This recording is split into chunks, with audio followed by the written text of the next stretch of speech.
Chapter 176, Big Client. Chapter 176, Big Client. Smith walked to the abandoned building and saw someone standing before it. It looked like a woman, but there was no light here, so he couldn't see her features clearly. The woman seemed to be talking to someone, but there was no one next to her. Smith hid to the side and watched the woman walk out. He vaguely heard her say, "How come there are more evil spirits here again?" He was shocked. Did this woman know about evil spirits? To be honest, Smith had caused all the paranormal activity here, but he'd never seen an evil spirit before. He didn't hesitate or doubt the term evil spirit like a normal person. He was sure about evil spirits, so his first impression was that this woman wasn't an average person. These evil spirits are so strange, though. They seem to be missing something. Yeah, you're right. If that's the case, that person is going to die. The woman's voice faded into the distance. She seemed to be talking to an invisible person. Smith cared most that the woman had said, "That person is going to die." He didn't come out of hiding until the woman was completely gone. Looking at the coin in his hand, he knew that it couldn't be a good thing. However, it hadn't brought any disadvantages to him, so he never thought about if his life would be in danger. But when he heard that woman's last sentence, he had a feeling that she was talking about him. For the first time, he felt unsettled. No matter how many people this coin killed, Smith never felt unsettled. In the past, he felt guilty due to his morals and was worried about the consequences if the truth was revealed. Now, he actually felt unsettled because of a single sentence. Smith looked at the coin and grasped it. It was trembling slightly. He started hesitating if he should release the spirits in the filled coin. If he didn't, the coin would become scalding as if it had been baked. It kept following him too. Sometimes, Smith would toss it into a corner, but the next time he felt his pocket, he would find it there again. This was why Smith couldn't stand the feeling. After some experimenting, he found a way to release the spirits. If he dropped a drop of blood on the coin, it would release the evil spirits and go back to normal. Right now, he wondered if he could stuff the coin to death. Then perhaps he could be freed. He would never be followed by this nightmare again, and he could enjoy his life. Morning. "Chun, Walter and I aren't coming back tonight," Fali said while brushing her teeth. They weren't dating, but they were used to living together now. They wouldn't hide their living habits from each other either. "You're working overtime tonight?" "Yeah. If you run into something weird, remember to call Sienna or I." "I know." After Fali left, Chun Zhao got Ethan's call and went to the motel. As soon as Ethan saw him, he gave Chun Zhao a check. Accepting it, Chun Zhao glanced at it and asked, "What? Did you get some fatal disease and you're riding your will now?" "I know you spent a lot of money. I don't know what you're talking about. Just take it." "You're crazy." Chun Zhao stuffed the check back into Ethan's hands. "I heard that you're strapped recently," Ethan said. "How do you know?" "It's not hard to find out. You want to buy land in Mountain Town. I'm from there too, so I obviously know. Just see it as money I'm lending you and take it." "Fine. I'm borrowing this." Chun Zhao thought for a bit and accepted the check. Ethan didn't inquire how Chun Zhao had done it. He just knew that Chun Zhao had done everything for him. For these things, they'd formed tacit understanding. Neither of them would pry too deeply into the other's secrets. Ethan wasn't an average motel owner either. "Oh, do you have any solutions for losing weight?" "You want to lose weight?" Chun Zhao studied Ethan. "You're a bit fat right now, but you don't have persistence. Using drugs will harm you too. I think it's best for you to maintain your current weight." "Who said I want to lose weight? There's a big client that needs it. I'm not sure you can do it though." "Big client? How big?" $400,000. But the client wants to lose 160 pounds in 30 days. "Wait, 160 pounds? Are you sure it's not 16 pounds? Ethan took a picture out.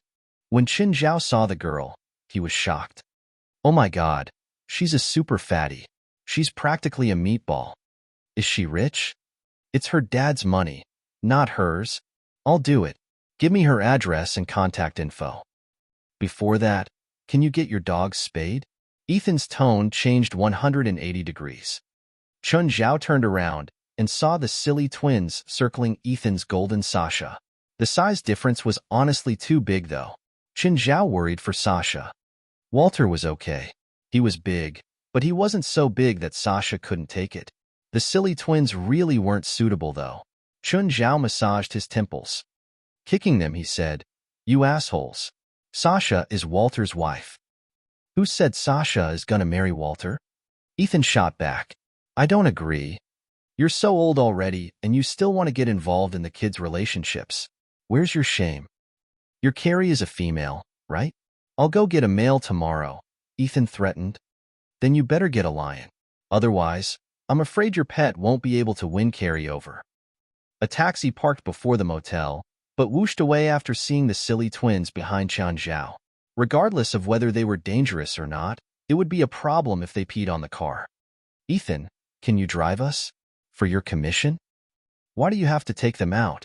Can't you leave them at home? Just answer me. Will you drive or not? Seeing as I'll get $80,000 in commission, I'll drive you one last time. Can't you go buy a car and then get a license?" Chapter 177. A Carefree Lady. Chapter 177. A Carefree Lady. It was not Chen Zhao's first time to Beverly Hills. To be honest, there were actually private manors which were more gorgeous than those in Beverly Hills. Nevertheless, the location and environment of Beverly Hills set it as a high-end residence community. Beverly Hills had several advantages over other communities: green hills, clear waters, and the sea. Moreover, it was filled with countless international brands. Ethan's car stopped before a moderately sized manor. Then, a housekeeper led Chen Zhao inside. "Mr. Chen, can you leave your pets here for now? We'll look after them for you." Of course, the housekeeper called a few servants to take care of Chen Zhao's pets. In the manor, there was a large lawn on which his pets could run freely. To be frank, Chen Zhao would like to have such a big space too. His current house was sufficient for 1 or 2 people. However, it felt really crowded with Beelzebub and all the other pets. Usually, they had to have their meals outside the house. Chen Zhao's house was too small for all his pets to eat together. Soon, the housekeeper brought Chen Zhao into a large building.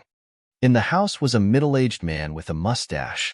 When he saw Chen Zhao, he walked up and gave Chen Zhao a handshake. "Hi, you must be the doctor recommended by Ethan." The man was very gentlemanly. He was in fact the first gentlemanly rich man Chen Zhao had met. "Yes, I'm Chen Zhao. You can call me Doman. Mr. Doman, I heard that your daughter needs to lose weight. Is that right?" "Yes. Have you seen my daughter's photo?" "Yup, but I still need to confirm it myself." "Mr." Doman took out a photo. The girl in the photo should be the same as the one in the photo Chen Zhao had seen earlier, although they differed greatly in size. "My daughter had 3 dating experiences. When she was 18, her first boyfriend broke up with her. Since then, she abandoned herself to despair. Her second and third boyfriends all broke up with her because of her weight. Now, she doesn't leave her room at all and has already been suspended from school for an entire year." "Is she home now?" "Yes. I'll bring you to her." Chen Zhao nodded. He followed Mr. Doman to the last room. Mr. Doman knocked on the door. "Normans, can I come in?" A female voice inside responded, and Mr. Doman pushed the door open. Immediately, Chen Zhao saw a meatball lying on 2 tatamis that were placed side by side. She was playing a console game, and beside her was a pile of food of various kinds. Because the curtains were closed, the room was rather dim. The whole room was filled with nothing other than the sound from the game. Since Mr. Doman came in, Normans had been attentively playing the game, not bothered to even turn her head around. "Normans, can't you see that we have a guest? Have you even forgotten the most basic manners? You need to respect every person." Normans turned her head and finally saw Chen Zhao beside her father. "Hi," Normans greeted casually. "He's your slimming coach?" "Dad, I'm not planning to lose weight. Don't arrange whatever slimming coaches for me again." "No, Normans, you need to change now." Mr. Doman sounded very firm and determined. "I've never cared about your future. I thought that you can control it yourself, but from the look of it, you don't have enough self-restraint. You can't even control your own shape, let alone your life. So from now on, I insist that you listen to me. No, you don't have a choice, Mr. Doman was resolute. Normans turned her head and stared at Chen Zhao with a hostile look. She weighed 140 kilograms, which was almost twice as heavy as Chen Zhao. Chen Zhao was 8 meters tall and weighed 75 kilograms, but in front of Normans, he looked tiny. Fine, but you better hope that he can persist till the end. Mr. Chun, have a chat with Normans. I'll go out first. Alone with Normans, Chen Zhao actually felt slightly lost. Normans stood up. She was not short, having a height of over 7 meters. Together with her weight, when she stood before Chen Zhao, she looked like a mountain-sized demon queen. The clothes on her body were far from sufficient to cover her thick legs and bloated belly, while her messy hair turned her into a truly insane woman. Kid, do you know that I've learned wrestling in school? What a coincidence. Me too. Chen Zhao shrugged. Chen Zhao would definitely not give up this client, even if it was just for the $400,000 pay. Then let's see if you're good enough to become my slimming coach. Crash. Normans was completely unreasonable and undisciplined. When Chen Zhao was still processing the meaning of her last sentence, Normans had already leaped towards him. At once, Chen Zhao felt as if a mountain was collapsing on him. He could not even breathe, because Norman's enlarged belly had covered his entire face. Chen Zhao used all his might to push Norman's away, but she charged towards him again immediately. This time, however, Chen Zhao was prepared. He rolled to the side and dodged Norman's pounce. Right away, before Normans could get up, he jumped onto Norman's back and pushed her to the ground. However, to Normans, Chen Zhao was as light as a feather. Perhaps Chen Zhao was physically stronger than her, but he was unable to unleash his full strength when he had no support. Normans managed to stand up straight away. She reached her arms out and attempted to grab Chen Zhao, who was on her back, but her arms were too short and swollen. Instead, she fell down backwards directly. Chen Zhao took another heavy hit. He had nowhere to display his boxing skills. Chen Zhao lifted his knees and pushed them against Norman's back. Straightening his arms with all his strength, he managed to hold Norman's in the air entirely. The door suddenly opened. Mr. Doman looked at the weird posture between Chen Zhao and Norman's.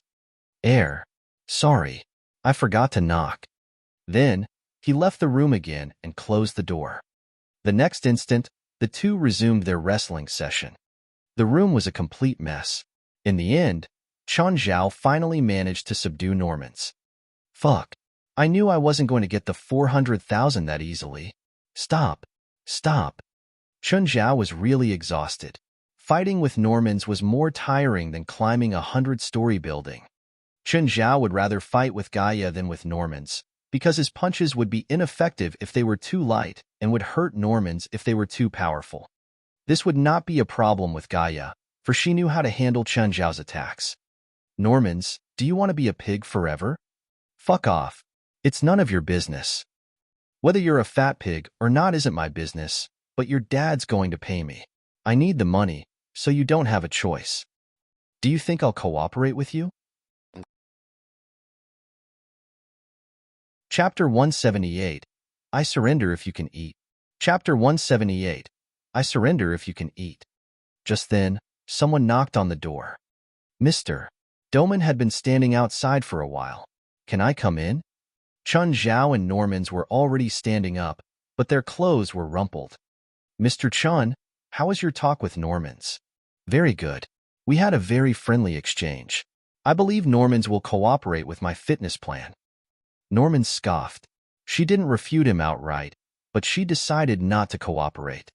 Whatever Chen Zhao wanted her to do, she wouldn't do it. Whatever Chen Zhao wasn't her to eat, she wouldn't do it either. Chen Zhao looked back at Normans, who was glaring at him, shooting daggers with her eyes. Mr. Chen, let's go talk in the living room. Sure. As soon as Chen Zhao and Mr. Doman left, Norman settled back onto the tatami and shoved snacks into her mouth. Mr. Chen, you saw that Normans probably won't cooperate. What's your plan? Mr. Doman, I have a plan already. I hope that we can start with my diet plan today. Are you sure? Normans will cooperate? Of course. I hope you won't use any violence. Is that okay? I wish for my daughter to lose weight, not to get hurt. Chun Zhao had a good impression of Mr. Dorman. He was a gentleman and very well-mannered. This was different from the rich he'd met before. This meant that Mr. Dorman's family tradition was like this.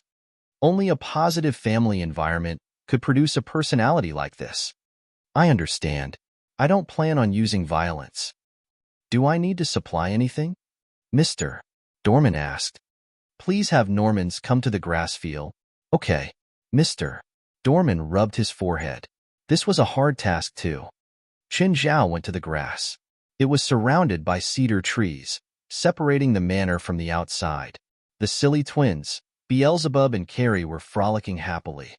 When Chun Zhao arrived, the demons all gathered around. A while later, Normans was called to the grass unwillingly. When she saw the big and small dogs, she wanted to play with them. Unfortunately, Chun Zhao was there, so she was still unhappy. Chun Zhao sat on the ground with Beelzebub and Carrie in his lap. White Ma was behind him for him to lean on. Black Ma sprawled beside him. Abitos ran around everywhere, showing no sign of going to him at all. Mr. Dorman, can you prepare some food for my kids? It should be cooked food. Sure. Mr. Dorman nodded and left.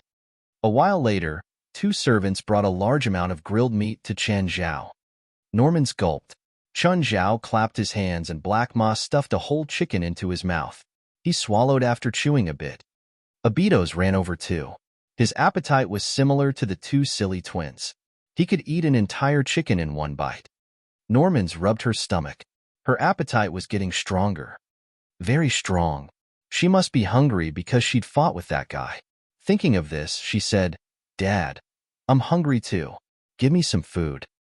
Dorman glanced at Chun Zhao, who shook his head. No. From now on, you can only eat if you exercise enough. Dad. Norman stared at her father unhappily. Mr. Dorman chuckled wryly. I'm busy. I'll go now. Norman's turned to leave too, but White Ma ran over to her easily and blocked her way. She looked at Chun Zhao. You sent your dog to bite me? Chun Zhao took a handful of coins out of nowhere and scattered them all over the grass. If you can find more coins than White Ma, you can eat as much as you want. If you don't find as much as him, then you'll have to follow my rules and exercise. How about that? You think I'll listen to you? You think you can't even beat a dog? Normans turned to him. She still had a dignity. When Chun Zhao compared her to a dog, she still felt angry. The coins that you just scattered? Yes, the ones in this area. Chun Zhao tossed 2 plates onto the ground. Put the coins that you find here. Whoever finds more will win. Go. Normans looked at White Ma. The white dog was really cute, but Normans would try her hardest for food.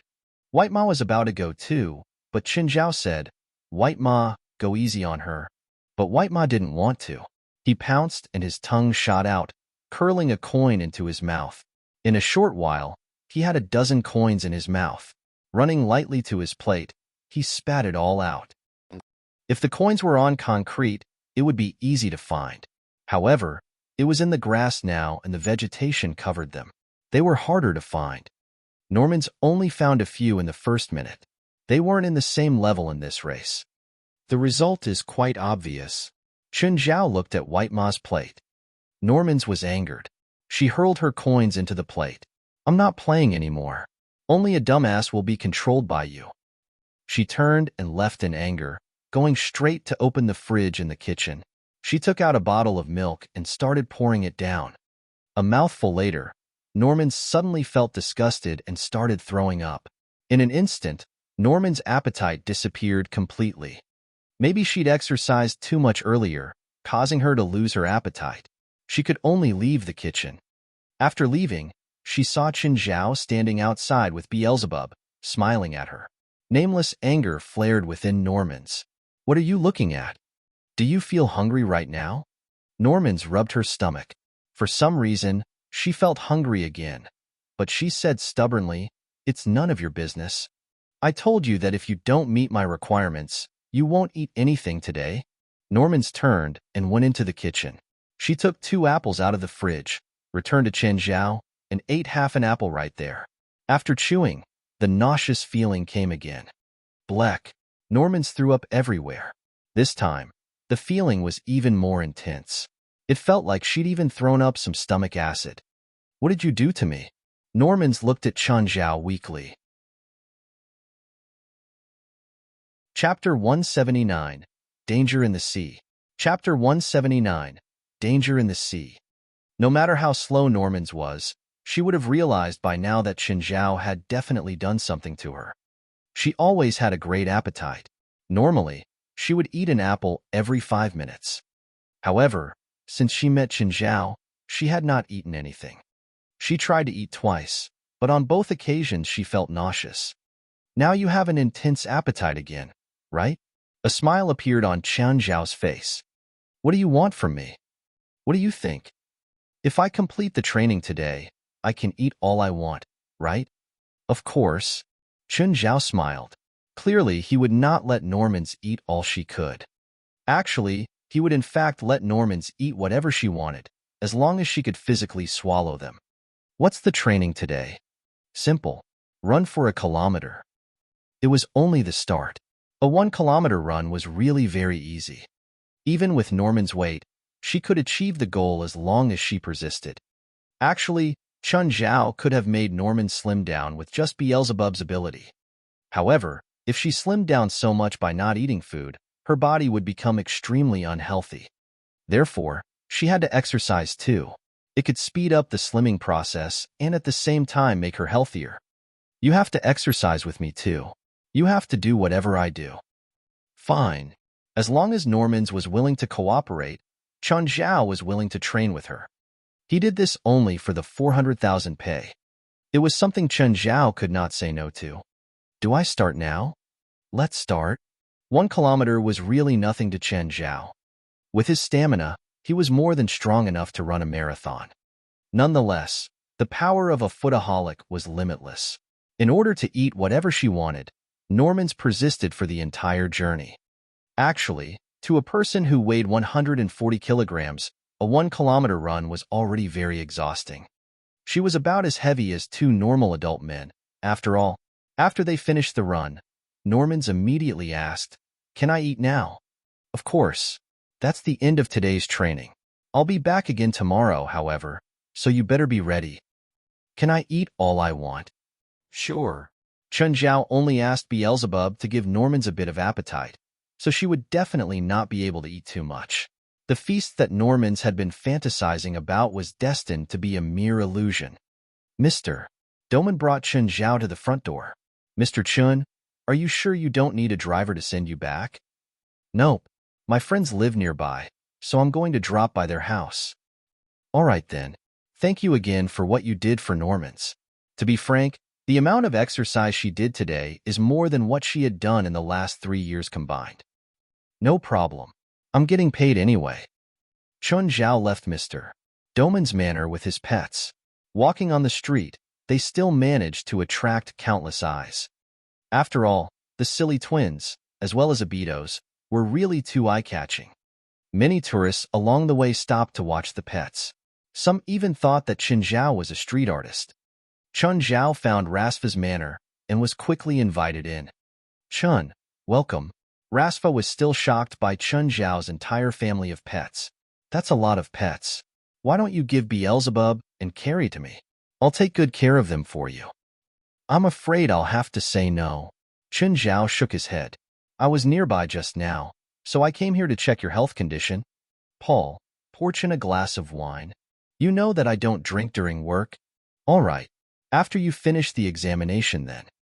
Half an hour later, Chen Zhao finished the checkup. Remove your shirt and lie on the sofa. I'm going to dredge your meridians. Rasfa had full trust in Chen Zhao. In fact, they had turned from enemies into friends. Precisely because of their initial conflict, Rasfa trusted Chen Zhao even more. Stay here for dinner. I'll ask the kitchen to cook one more portion. Sure. In the evening, Zola, Daniel, and Manny came as well. Daniel was thrilled by Chen Zhao's extra pets, namely the silly twins and Abitos. He now really believed that Qin Zhao was a druid. After dinner, Qin Zhao and Daniel lied on the chairs on the beach. Although Daniel's injuries from that accident had long recovered, it was a huge psychological trauma for him. Even now, he still did not dare to go into the sea. Instead, he could only watch the group of pets enjoy themselves on the beach. Black Ma and White Ma were the most excited among them. They had not enjoyed themselves enough on Angel Beach last time. Now, they could finally run on the beach and play in the sea all they wanted. Chun, they're not Alaskan Malamutes, are they? They're wolves. That's Black Ma, and that's White Ma. Even as wolves, they're a bit too big, right? They're special. Then how about Abitos? What breed of lizard is it? Komodo? I don't think there's red Komodo dragons. Is it a mutant? Also, its head looks somewhat weird. It has a special bloodline. Stop asking about it. Suddenly, Daniel stood up and looked at Black Ma and White Ma who had been playing in the sea. Is there something beside them? Qin Zhao also stood up and looked at them. However, because they were really far away, he could not see anything clearly. All of a sudden, Qin Zhao seemed to notice a huge fin above the sea. He immediately charged towards the silly twins, removing his shirt in the process. Chun, no, it's dangerous. Daniel wanted to stop Qin Zhao, but Qin Zhao was too fast. He had already bolted into the sea. However, Qin Zhao was still too late. White Ma was already attacked. White Ma suddenly felt his body sink down. Something was dragging him into the water. If the demon pet attacked was Beelzebub, Raymond, or Carrie instead, Qin Zhao would not be so anxious, because they were mere projections, not true forms. Even if they died, Qin Zhao would not be that worried. However, the silly twins were different. Their actual bodies had come to the human world. They were indeed demons, but they were not invincible. They would similarly be injured and die should they receive sufficient damage. On land, when the two of them were together, they could perhaps fight with most terrestrial organisms. In the sea, however, there were too many things that could kill them. Realizing that White Ma had been attacked, Black Ma also dived into the water at once. Qin Zhao swam towards the silly twins with all his might, praying that he could make it in time. Chapter 180, Shark. Chapter 180, Shark. Qin Zhao dove underwater. He saw the injured and panicked White Ma. He also saw that Black Ma had bitten the shark's fin, but it easily shook Black Ma off. It was a 9-foot-long tiger shark, at least 3 times the size of them. Qin Zhao kicked and swam faster toward the shark. It attacked White Ma again, but Qin Zhao punched the shark's gill with all his might. He was underwater, though, so his punch was half as strong. However, he still hit the gill. The shark was surprised and dove to the side. It didn't leave. Instead, it turned around and swam back. It seemed to really like White Ma's smell or taste. Qin Zhao changed his tactic. Calculating the moment that the shark came back, he grabbed onto the fin. Fins were the shark's Achilles heel. No matter how the shark struggled, Qin Zhao didn't let go. It tried to turn and bite him, but he pressed against the gill so it couldn't reach. By now, Black Ma had entered the fight too. Seeing that his brother was hurt, Black Ma pounced onto the shark's head. His claws were really sharp. He didn't let go after digging into the shark and widened his maws, biting off a chunk of shark meat. By now, the shark couldn't escape even if it wanted to. Qin Zhao and Black Ma were both in for the kill. Qin Zhao forcefully tore apart the gills. The shark immediately lost energy. This was a serious injury to sharks. It wouldn't die immediately, but it would lose the ability to fight. Qin Zhao broke to the surface. He saw White Ma floating there with a large bite on his stomach. The patch of sea had already turned red. He swam toward White Ma and immediately stuffed some demonic crystals into him. White Ma instantly sputtered and came back to life. Then he swam toward land. Black Ma and the shark floated to the surface too. Black Ma wasn't hurt, which was the most fortunate part of this. Daniel saw that Qin Zhao, White Ma, and Black Ma were back. Then he saw the shark corpse that washed ashore. Oh my God, you guys killed a shark in the sea. His expression was filled with shock. He couldn't believe that Qin Zhao and Black Ma could achieve this feat. Chun Zhao had no time to pay attention to Daniel. He ran to White Ma to check the injury. White Ma's state seemed very serious, but it wasn't bleeding anymore. Daniel, call some people over and help me lift White Ma up. Oh, okay. A while later, Daniel had called many people over. Zula, Rasfa, and Manny had heard about the news too, so they came over as well. The servants in the manor found a wooden board to lift White Ma up. Chun, are you hurt? Rasfa studied Qin Zhao. I'm fine. I need to treat White Ma first. Qin Zhao didn't have time for small talk. White Ma's injury was more important. However, the people had already seen the shark corpse and were all shocked. It was a young adult, but the tiger shark was still powerful. Not many sea creatures could threaten them, but it was covered in bites from Black Ma. The people didn't think that Qin Zhao had done much. Black Ma was still venting his anger out on the dead shark. Abito's was even worse. This heartless guy had started eating the shark. Qin Zhao patched White Ma up. Exhausted, he slumped onto the ground.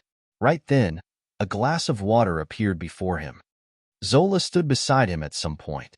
Qin Zhao pulled her into his lap. After the tension came extreme relaxation. Qin Zhao really needed to let loose now. Not here. Go to the room, Zola replied, as enthusiastic as ever. She could feel that Qin Zhao was strong and fierce now. His body was much stronger than a month ago. He seemed to have endless energy and was filled with domination. Zola kept getting forced back. She'd never lost so miserably. She couldn't remember how many times she'd reached the climax, while Qin Zhao continued to charge. He seemed not to know fatigue. Chun, stop. This is bad for your body. The next moment, Qin Zhao closed Zola's red lips. Right now, Qin Zhao seemed to have lost his mind. Only lust remained. He might have been suppressed for a while. Now, he could finally let it all out. He didn't stop until 3 straight hours of sex. Zola couldn't stand up anymore. She lay in bed weakly, not willing to move a limb. Only her chest went up and down. The bed was in a mess. Qin Zhao lowered himself and kissed her softly. Zola, I'm sorry. I went too far. Carry me to the bathroom. Qin Zhao wanted to go again in the shower, but Zola refused him. She was honestly too tired to deal with Qin Zhao anymore. When they came out hand in hand, Manny was still leaning against White Ma. There was a lot of meat and milk beside them. She seemed to be talking to White Ma. Manny was 15 years old, similar in age or a bit older than Azina, the other girl Qin Zhao knew. However, these two girls were completely different. Manny was more innocent, probably because Zola protected her too well. She still had a childlike personality. Azina was childlike too, but she was more mature and reserved. The two kids were like polar opposites. Of course, Qin Zhao wasn't their parents. He couldn't decide their lives or futures. When Manny saw Qin Zhao and Zola come out, she waved at him. Chun, come here. Why? Manny glanced at Zola and then Qin Zhao. When are you marrying my mom? Qin Zhao pursed his lips. Why do you want me to marry your mom? If you two marry, White Ma and Black Ma will be mine. What kind of logic is this? You're willing to sell your mom to an irresponsible guy just for the silly twins? I'm kidding. Manny pouted at Qin Zhao. Can you lend me White Ma and Black Ma? For what? Just say if you'll let me. No. Meanie. Mom, don't play with him anymore. Manny might be spoiled, but she wasn't an illogical and bratty kid. She had a goal in mind when talking to Qin Zhao, but she wouldn't throw a tantrum to get there.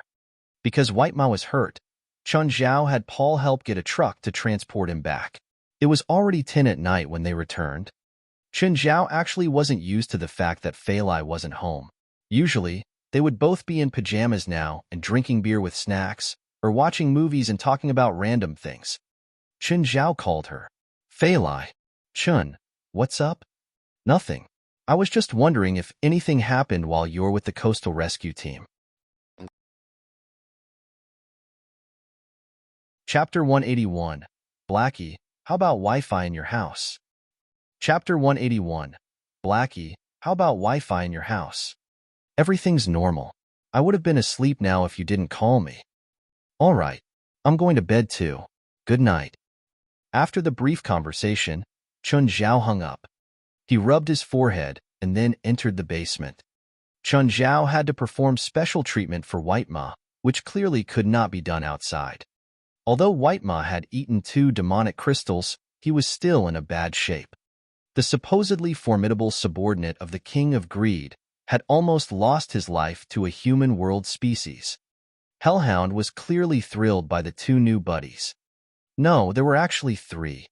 Chen Zhao had also brought the Hydra into the space crevice. Little Nine was timid as usual. Hellhound and Black Ma were already playing enthusiastically with each other. If White Ma was not injured, the 3 of them would have probably become best friends. On the other hand, Chun Zhao and Blackie went into the castle to study sorcery and medicine.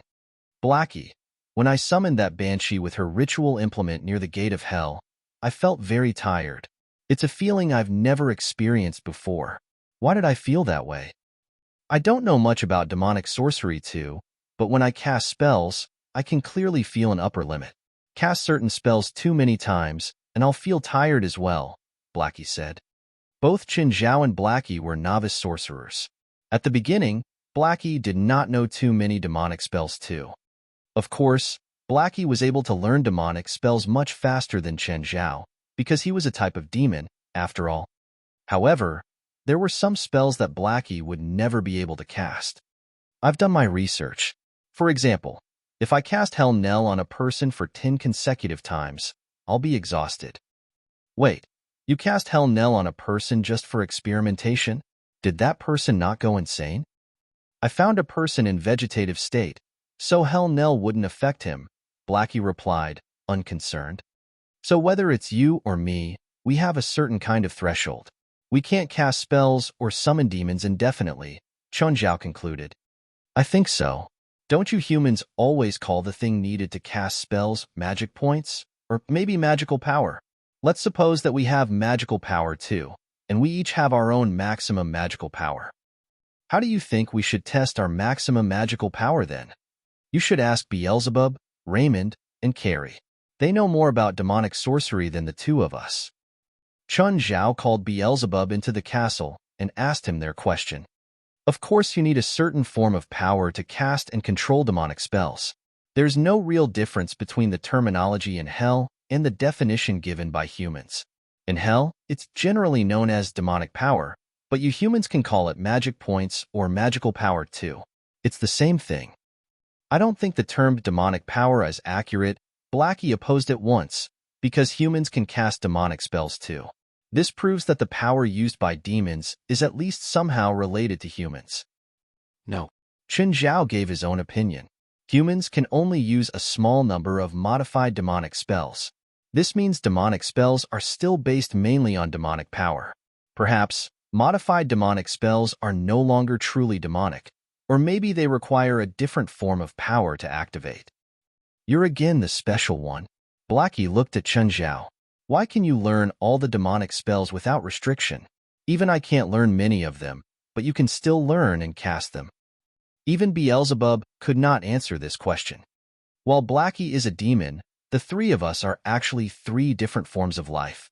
Blackie has no physical form, Beelzebub is a projection, while I am a pure human, but all of us have one similarity. We can use demonic spells. So if we can find all the similarities among the 3 of us, perhaps we'll know what form of power we're using to cast those spells. Are you still a pure human? Your right hand contains Lord Beelzebub Zephi's bloodline, so in fact, you're a demon-human high. Before Beelzebub could finish, Chun Zhao stared at him with a threatening look. If you dare to finish that sentence, you better prepare another projection. I'll use your current one to make dog broth. Beelzebub immediately returned to the serious topic. Human, I think you've missed out a 4th existence that can cast demonic spells. What's the 4th one? Badges. What badges? Whether it's in Hell or the human world, there are some kind of badges. In Hell, they're called demonic badges, while in the human world, they're called magical badges. Regardless of the name, they're formed when demonic spells are carved into certain items. These items can then cast spells or have magical properties. Do you have a magical badge with you? No, and I also don't know how to make them, Beelzebub answered. So all in all, these are the only 4 types, right? Of course, maybe Blackie can't be considered as a separate form of being. He's still a demon after all. No, there are many other types, such as angels. Wait, are there really angels? What's strange about it? Why can't there be angels when there are already so many demons beside you? Where are the angels? Are they in heaven? Are they serving an old pervert who seduces unmarried girls? Dunno. I have neither seen them nor heard about where they live. Then how are you even sure that they exist? Because they do. It's a fact. How is it a fucking fact when you don't even know where to find them? Are you sure it's not just a random setting that you thought of a minute ago? Chun Zhao already had the habit of not trusting Beelzebub's words entirely. When Chun Zhao left the crevice, he realized that he had 4 missed calls from Robio. He glanced at Blackie, who had followed him out. Blackie, why don't you install a Wi-Fi or signal tower inside? Chun Zhao called Robio. Robio, what's up? Chun, Fali's in the hospital. What? Why? What happened?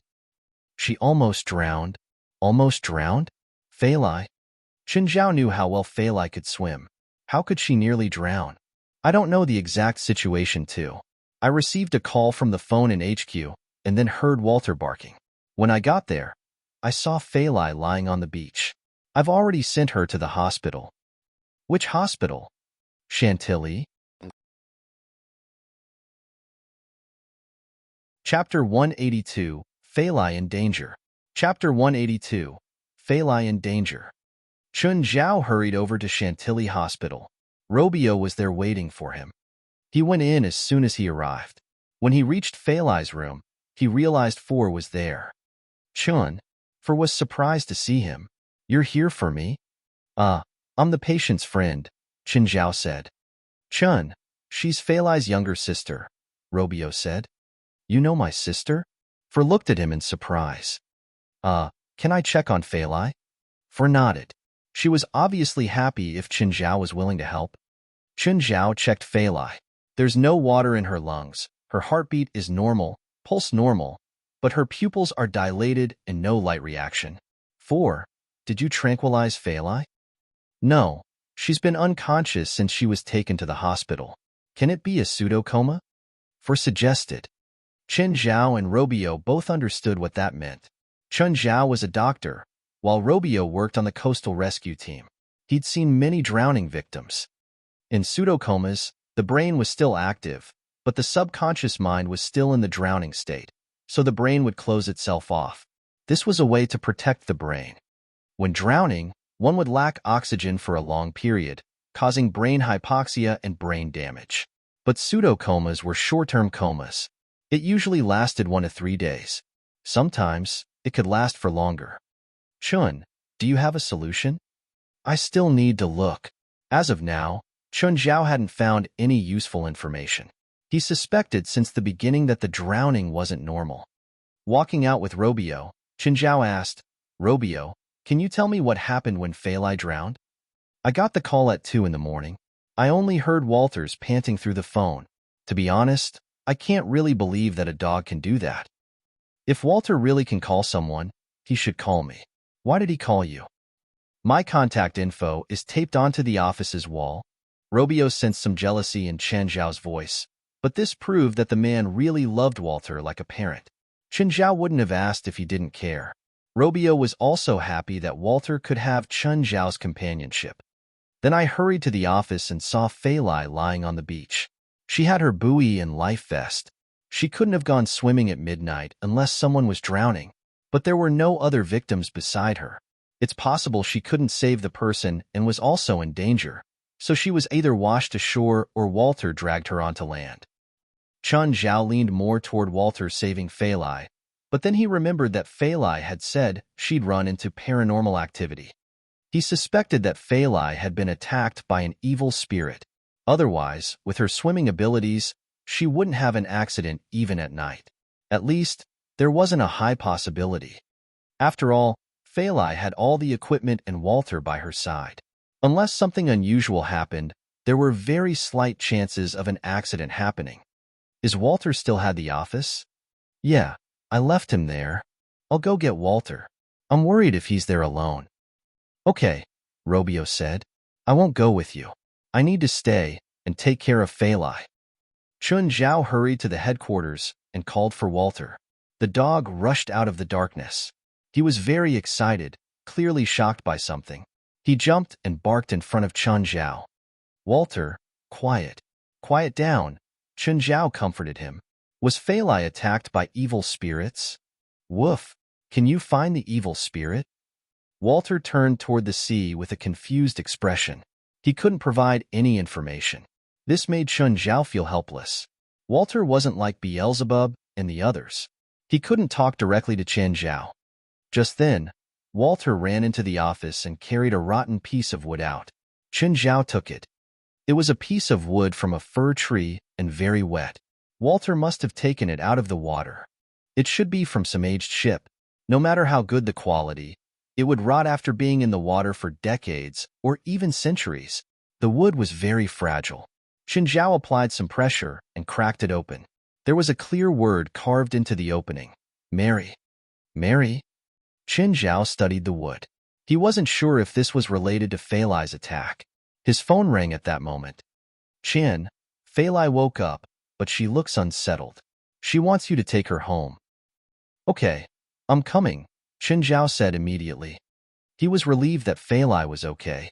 Chun Zhao was worried that she really was attacked by something unknown. If Fali was hurt by some magic spell or supernatural force, Chun Zhao would need Sienna's help. Now that Fali was awake, he could stop worrying so much. When he reached the hospital, Fali was sitting up in bed. For sat beside her, while Robio stood before the bed. Robio could tell that Fali had been terrified. He just didn't understand what could have happened that caused such a strong reaction. Chun, you're here. Fali's eyes brightened when she saw Chun Zhao. Four and Robio could both tell that Fali trusted Chun Zhao. She relaxed as soon as he arrived. For stood up and Chun Zhao took her spot. Fali hugged him immediately. Chun, you're finally here. I want to go home. Okay, let's go. Chun Zhao glanced at Four, who was looking at him quizzically. She didn't expect that Chun Zhao would be dating her sister. Judging from the current situation, they couldn't be regular friends. Four, I'll take Fali home now. I'll go visit tomorrow, For said to her sister. I'll drive, Robio said. Fali didn't speak on the way back. She sat in the back seat with Chun Zhao, resting her head on his shoulder. She was leaning into him even after they got out the car. Robio's gone. Stop acting. Chun Zhao pushed her aside. I'm not acting. I really was scared. Chapter 183, Ghost Ship. Chapter 183, Ghost Ship. Fali was indeed scared, but after Chun Zhao arrived, she calmed down a lot. When they reached home, Chun Zhao poured Fali a glass of water. Tell me what happened. I was about to go to sleep. As usual, I used the night vision binoculars to check the coastline. Then, I discovered that there seemed to be someone in the sea. I thought it was a drowning person, so I swam towards him. And then you were attacked by evil spirits. I heard that drowning man calling for help. I grabbed him, but he was dragged into the water by something. I tried to pull him up, but then I was dragged into the sea too. Under the surface, I saw a ship packed with people. They were the ones pulling the drowning man down. Chun Zhao thought of a word. Ghost ship? Yes, it was a ghost ship roaming in the sea. I watched as the ghosts on the ship tried to pull me down too. Then, Walter came and saved me. This confirmed their initial suspicion that it was a supernatural event. Chun, I'm now somewhat scared of the sea. I'm afraid that I will never be able to work in the coastal rescue team again. Fali was in a similar state as Daniel. The attack was truly a psychological trauma for her. I'll settle the problem, Chun Zhao assured. Nevertheless, it was really a troublesome problem. The key was that Chun Zhao had no experience of locating evil spirits.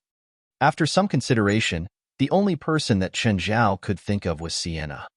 Sienna, Chun Zhao called Sienna's phone. Chun, do you know that staying up late is the most damaging thing to a lady's body? Do you want to earn money?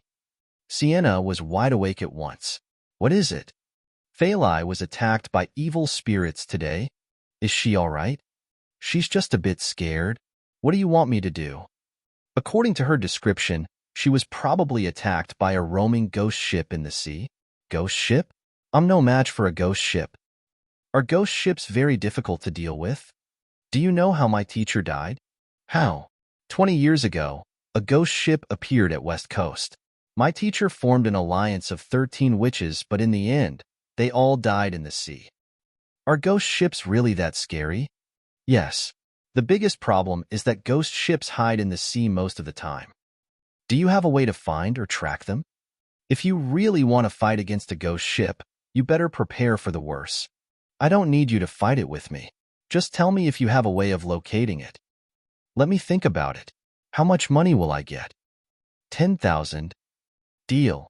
I just need to find the ghost ship, right? Yes, you don't have to battle with the ship. Sienna was a spiritualist, a supposedly comfortable and high-paying occupation, but everyone who knew her also knew how poor she was.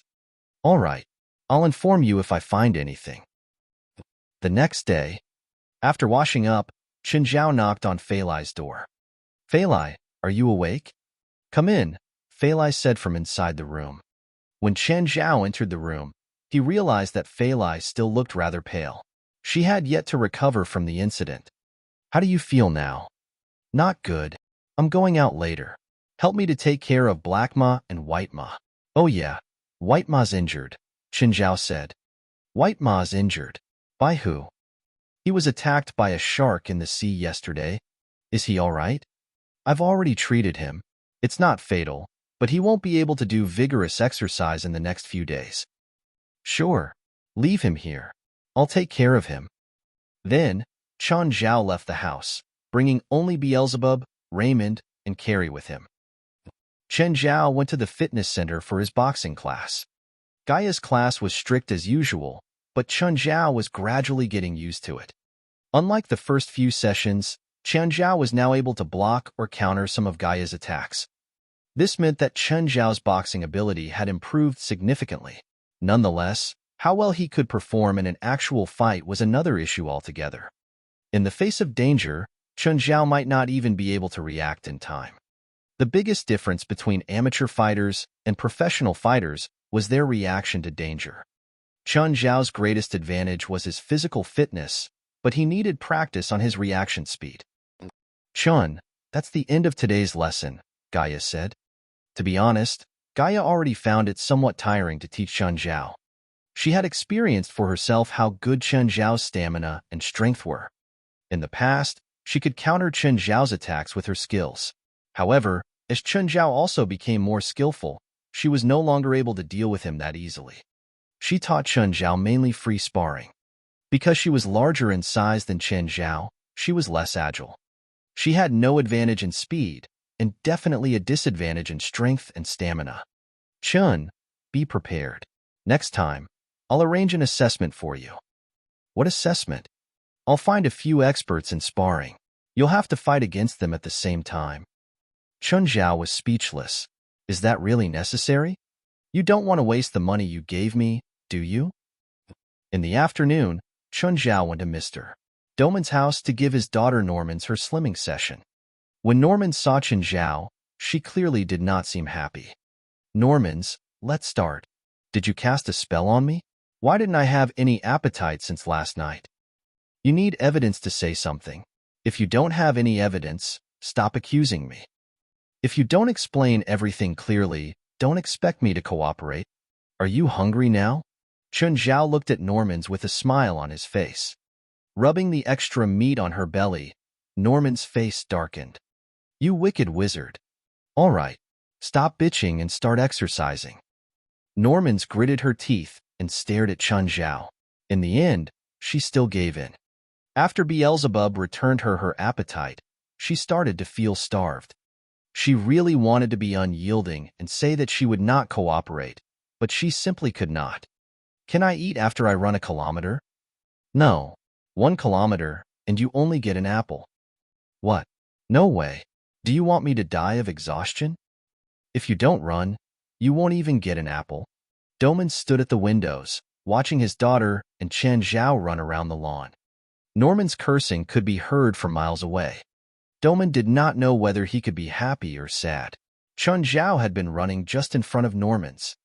Mean, shameless, perverted, abject fool, bastard, trash, Norman's cursed.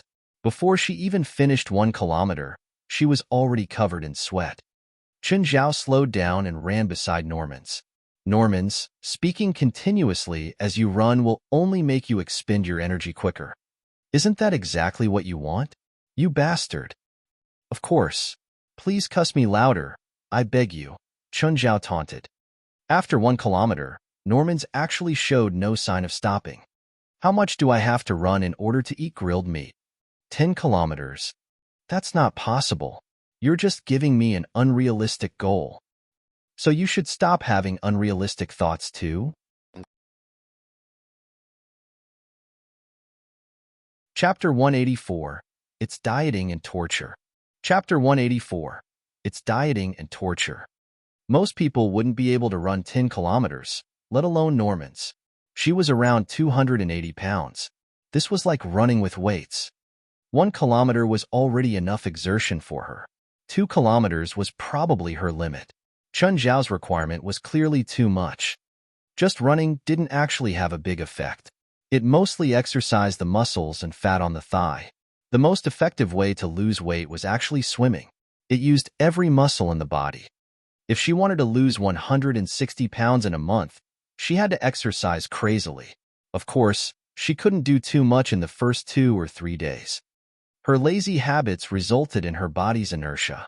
Once she started exercising, her muscles would accumulate lactic acid, causing soreness, weakness, and pain. The body could recover by itself, though. After becoming accustomed to the exercise, the body would get used to it and adjust to the optimal state. This had nothing to do with fitness. It was the same for extremes of the scale, nerds and athletes. Even athletes had to go through recovery training if they hadn't exercised in a long time. Fatties were the same. They could get used to the intensity of exercise. Plus, fatties had more fat to burn. They might not be able to exercise continuously, but if they exercised every now and then, their endurance wouldn't be worse than professional athletes. The only difference was in willpower. An athlete obviously had very strong wills and couldn't be compared to a regular person, let alone a fatty who was used to a lazy lifestyle. This was why Chun Zhao had to force Norman's to move. Stop and rest, Chun Zhao said. Eat 2 apples to replenish your energy. That's it for today's exercise. I'm too tired to stand. Want a drumstick? Chun Zhao took a drumstick out. He'd gotten it from the kitchen. Norman's gulped, her eyes shining with hunger. She hadn't eaten meat in 2 days and now, Chun Zhao was chomping on chicken in front of her. What do I have to do? Swim freestyle for 1 kilometer. I can't swim. I asked your dad. You can swim. I heard that you were part of your school's swim team too. That was a long time ago. Do you think I can still swim like this? Fat will help you float better. Don't tell me you don't have the strength. I'll take it if you can get to 1 kilometer, no matter how you move your limbs. I don't have a swimsuit. Norman's chubby face actually looked embarrassed. It wasn't that she didn't have a swimsuit, but that she didn't have one that fit. With her current figure, she wouldn't be able to fit in any one. I have one. Chun Zhao took out a swimsuit. He'd bought this supersized one before coming. You monster. If I have strength, I'll definitely rip you apart. You'll have strength after eating this apple, but I advise you to preserve your energy for the swimming. You think I'll give in to you? Chun Zhao wiped the grease on his hands. As you wish. Fine. 1 kilometer, right? After changing into the swimsuit, Norman's jumped into the water, causing huge splashes. The pool that Mr. Dorman had built in his home was a standard 50-meter pool. This meant that Norman's had to swim 20 laps to reach 1 kilometer. After Norman's got into the water, she looked at Chun Zhao. Don't forget, you have to swim with me. Fine. After changing, Chun Zhao also jumped in. Swimming with Norman's for 1 kilometer was nothing to Chun Zhao. He was twice as fast as Norman's. The girl discovered that Chun Zhao was very fast and had shocking endurance too. She started suspecting that he was a professional athlete. By the time she finished 2 laps, Chun Zhao had already done 3 or 4. Unbeknownst to her, Chun Zhao was having fun. He was completely immersed in his own joy of exercising. That asshole, Norman's thought. Is he showing off his fitness? She was angry for some reason and sped up. However, her large body gave her bigger resistance. It was harder to swim and used up more energy. Chun Zhao finished the kilometer happily in 10 minutes, but he continued to swim. By now, Norman's had only completed 6 laps because she had to rest every 50 meters. To be honest, she was jealous of Chun Zhao's lean body in the water. Once upon a time, she'd been like that too, but that relationship had destroyed her life. After some more swimming, Chun Zhao got out of the pool and sat beside Norman's. She'd only completed 10 laps. Swimming used up more energy than running. You asshole, why do you swim so fast? I need you to swim with me, not to show off your body. Okay, I'll continue to accompany you after you get into the water. That's better. Norman spent 1 whole hour on swimming 20 laps. By the time she got out, she sprawled on the side of the pool like a pile of dead meat. Get up and move around. Then Chun Zhao took out a scale. Come weigh yourself. Norman's got onto the scale. It displayed 295 pounds. Admittedly, the 2 days of intense exercise had been effective. She'd lost more than 12 pounds. However, Norman's base weight was too high. In the beginning, any bit of exercise would release the water in her fat, so her weight would drop quickly. In the later stages, the rate would be much lower. While the beginning released water, she would have to go through even more exercise to burn her fat later. Want to eat a whole chicken? Chun Zhao asked. Don't tell me to swim 10,000 meters. I couldn't do it when my weight was normal, let alone now. No need. You only need 2,000 more meters.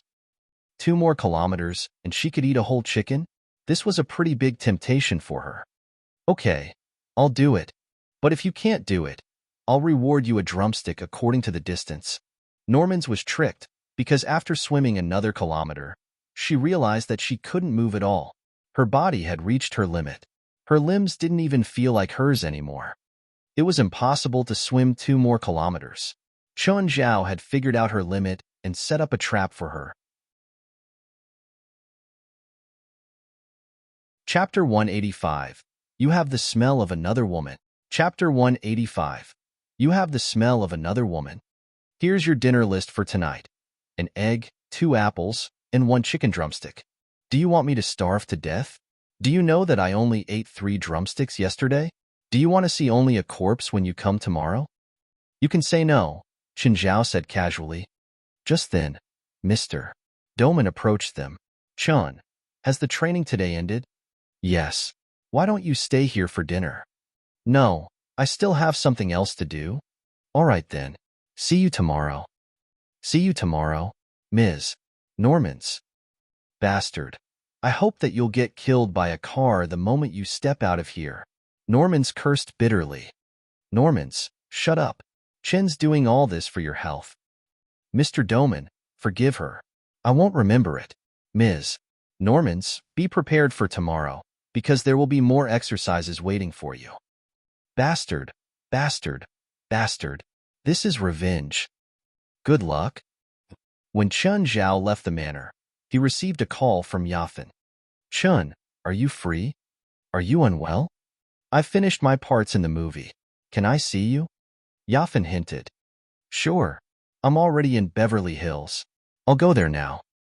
Thinking about Yafan's alluring body, Chun Zhao licked his own lips. He sped up and finally arrived at Yafan's place.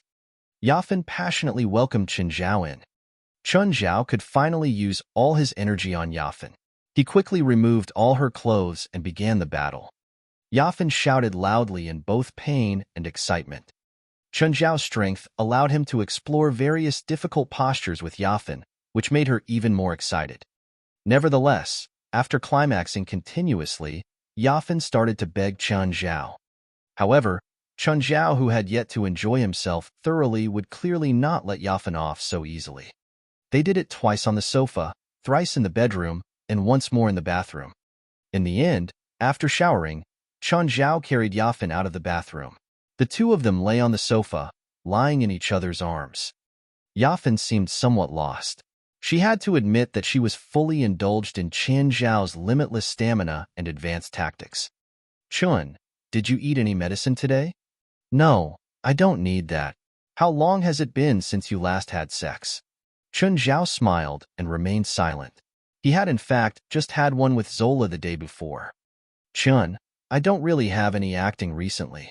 Can you say something for me before Mr. Rasfa and Mr. Stephen? Chun Zhao thought over it. Before he came here, he had already expected there to be a reason for Yafin to call him. I can, but I can't guarantee that it'll work. Of course, as long as you're willing to help. Chun Zhao would say something for Yafin, but he was unsure if it would help her at all.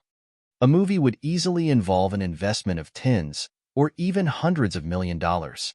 Actors had to undergone many layers of selection. Both their acting skills and appearance had to be outstanding. In addition, the competition between various movie companies would also determine the actors to some extent. Not a single person could easily determine the actor for an important role. Even the chairman of the company or the director of the movie could not. Rasfa might not have the final saying too. Moreover, Chun Zhao would not force Rasfa to help Yafin. After all, the relationship between Chen Zhao and Yafin was only on the physical level. Chun Zhao could help Yafin because of that, but it was not an obligation. He would only say something for Yafin if he could, and not force Rasfa to do anything. Chun Zhao knew this well, so did Yafin. No actress in Hollywood was a fool. Yafin wanted Chun Zhao to help, but even she was unsure whether it would work. Chun, do you still want more? Can you still take it? Of course, as long as you want. Then let's continue. Chun Zhao and Yafin had another tiring battle. Only then did they leave each other hesitantly. When Chun Zhao returned home, Fali was still preparing dinner. The moment Fali saw Chun Zhao, she said at once, Chun, go and take a shower. What? You have the smell of another woman? Is it? Chun Zhao smelled his own arms. How does it smell like? A woman's smell? Is it that obvious? Yes, it's extremely obvious. You should clean yourself before coming home next time. By the time Chun Zhao finished showering, Fali had already finished making dinner. Fali, I've asked Sienna to help find the ghost ship. Don't go to work the next few days. Chun, why would the ghost ship target me? I don't know. Maybe it's just a coincidence. Chun Zhao was unsure as well. Fali had nothing special. At least this was how Chun Zhao felt. The only explanation was that Fali had really been unlucky. Just then, Chun Zhao heard a car stop outside his house. Very soon, someone knocked on the door. Chun Zhao trotted to the door and opened it. Pierce South was outside. Chun Zhao was rather surprised. Why is he here? Actually, Chun Zhao did not like Pierce because he was a very clever businessman. Last time, David and he acted as if they were trying to kidnap Pierce. Chun Zhao did not say anything, but Pierce still managed to guess his identity. In fact, Pierce had even helped them to find the real culprits of the brewery fire, namely Treed and Winry. All in all, Chun Zhao instinctively did not really want to meet Pierce. A person who was too clever, such as Pierce, would usually be feared by others. Mr. Pierce, how may I help you? Aren't you going to invite me in? Smiling, Pierce looked at Chun Zhao. I'm afraid that's inconvenient. Chun Zhao rejected Pierce's request at once. He was also telling Pierce his attitude and indirectly asking him to leave. Pierce smiled and did not mind Chun Zhao's attitude. Mr. Chun, you killed Treed, right? What? I don't get it. And you distributed Treed's gold to the victims' families. Am I right? Mr. Pierce, say what you must. If not, please leave my house. Chun Zhao was more direct this time. Mr. Chun, I came here in a sincere attempt to cooperate with you.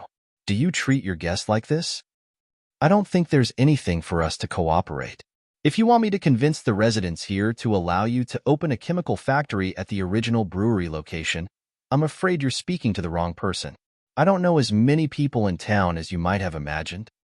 Of course not for that, not to mention that I've already given the plan up. I came here for something else. Chapter 186, A Bit Too Big of a Reaction. Chapter 186, A Bit Too Big of a Reaction. What's wrong? Qin Zhao frowned at Pierce South. He found this guy strange. He was overly smart. Treed Pimpton's wealth. Where does he have more wealth? You admit that you split his gold between the relatives of the victims? Pierce grinned at Qin Zhao. I don't know what you're saying. If you don't need anything, please leave. Don't be so impatient. Listen to me. I'm not here for that. Who you give gold to has nothing to do with me, but I heard that you need money these days. You want to buy Mirror Lake and the land around it, right? Mr. Pierce, you're really informed. It's not that big of a secret. Many people know about it. I don't even have to try hard to find out. Are you here to flaunt your connections? Of course not. I told you that I want to work with you and find the rest of Treed's wealth. You mean that he split his gold in half? Not gold. The other half is the art he collected. You'll work with me if he has valuable collectibles? I don't believe that. Qin Zhao needed money, but his mind was still clear. If it was him, he definitely wouldn't share with others. Pierce was very clever, so he definitely wouldn't cooperate with just anyone. Pierce suddenly put a hand on Qin Zhao's shoulder. Feeling a stab of pain, he subconsciously punched Pierce's face. Pierce was thrown back. Help. You want to kill me? His mouth was filled with blood, and his teeth kept falling out. Qin Zhao glared at him furiously. What did you stab me with? Pierce held his mouth, face twisted in pain. Misunderstanding. It's a misunderstanding. I just wanted to tell you that I'm a wizard. I used the shadow sting to make you hurt a little. He didn't think that he would be attacked so fiercely just by proving his identity. Qin Zhao's punch had come too suddenly and heavily. Pierce didn't know how many teeth he lost. He'd thought that Qin Zhao was like him, a wizard. He didn't expect Qin Zhao would have such a big reaction and punch him. Hearing Pierce's words, Qin Zhao was taken aback. You're a wizard. It hurts so much, Pierce said painfully. God damn it. Why did you use so much force? You attacked me suddenly. I reacted with my instincts. Qin Zhao's punch had been seriously strong. Pierce was lucky he didn't die. He didn't know how many teeth were left in his mouth, though. He felt a breeze when he spoke. If you don't want to die, you better not do that again, Qin Zhao said with a dark expression. You're a wizard too, right?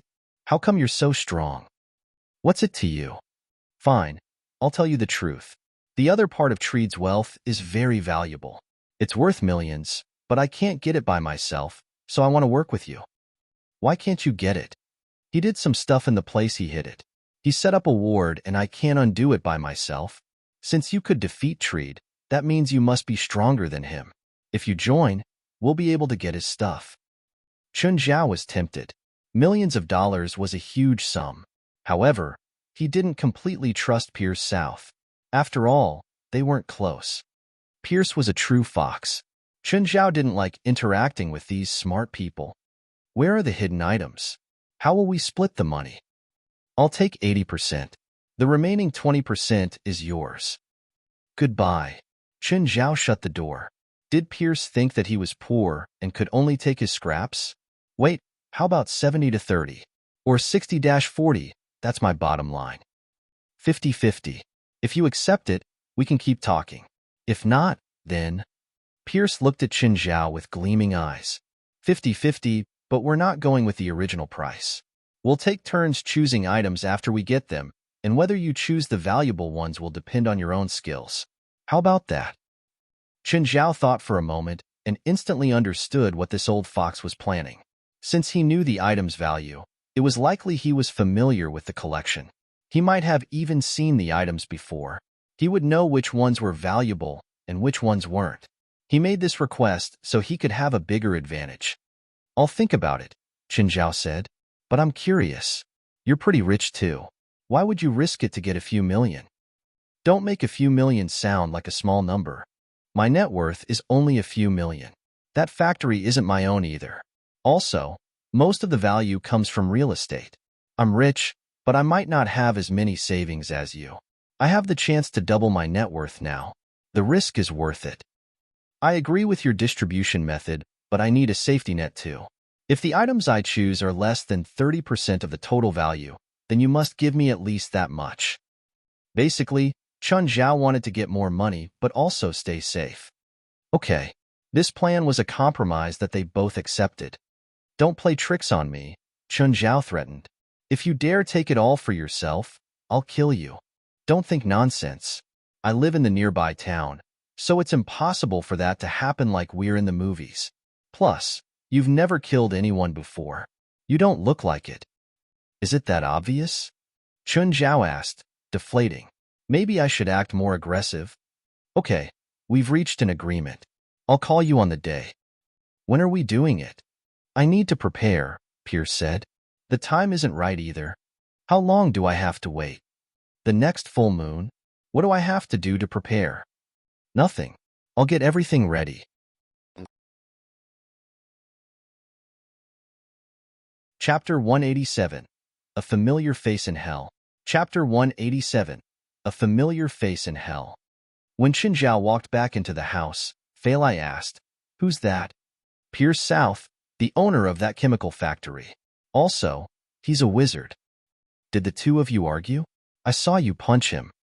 Instead of hiding anything from Fali, Chun Zhao told her about Pierce's intention to cooperate with him. Just then, Raymond climbed up Chun Zhao's arm and hissed. Fali could not understand Raymond, but Chun Zhao could. "Human, I have a friend who's ill. Come to my hometown and help me to treat him." "Will I get anything?" If it was Raymond who needed treatment, Chun Zhao would go to hell and help him for free. After all, Raymond had helped Chun Zhao a lot, although Raymond had still been unwilling to call him master. However, since it was someone else, the first thing that Chun Zhao thought of was his own benefit. "My friend is a true visioner. He has no territory. Even the sacrifices needed to summon you to hell will be from me," Raymond said. "Is he that important to you?" Chun Zhao asked. "Yes. He once gave me a pristine eyeball, which became my current left eye." "Chun, are you speaking with Raymond?" Fali asked curiously. "Yup," Chun Zhao nodded. "I'm going to my room now." While Fali envied Chun Zhao's ability, she could not understand Raymond at all. Feeling rather bored, she decided to go back to her room. Chun Zhao watched as Fali left the living room. Then, he asked Raymond, "What's a pristine eyeball?" "A pristine eyeball can be placed at any part of one's body, and it'll function like an actual eyeball. However, the pristine eyeball will also change according to one's bloodline." "What changes are there?" "The left eye of my true body can cast the curse egg. If I get one, how will I change?" "Human bloodline cannot change the pristine eyeball. Only demonic bloodlines can. If you can heal my friend, I can promise you for him that you'll get 3 pristine eyeballs. You can place it on your right hand. It should work given your right hand's gluttony bloodline." "All right, summon me to hell then." "Wait for a while. My true body in hell hasn't finished the preparation. Also, you'll have to be quick.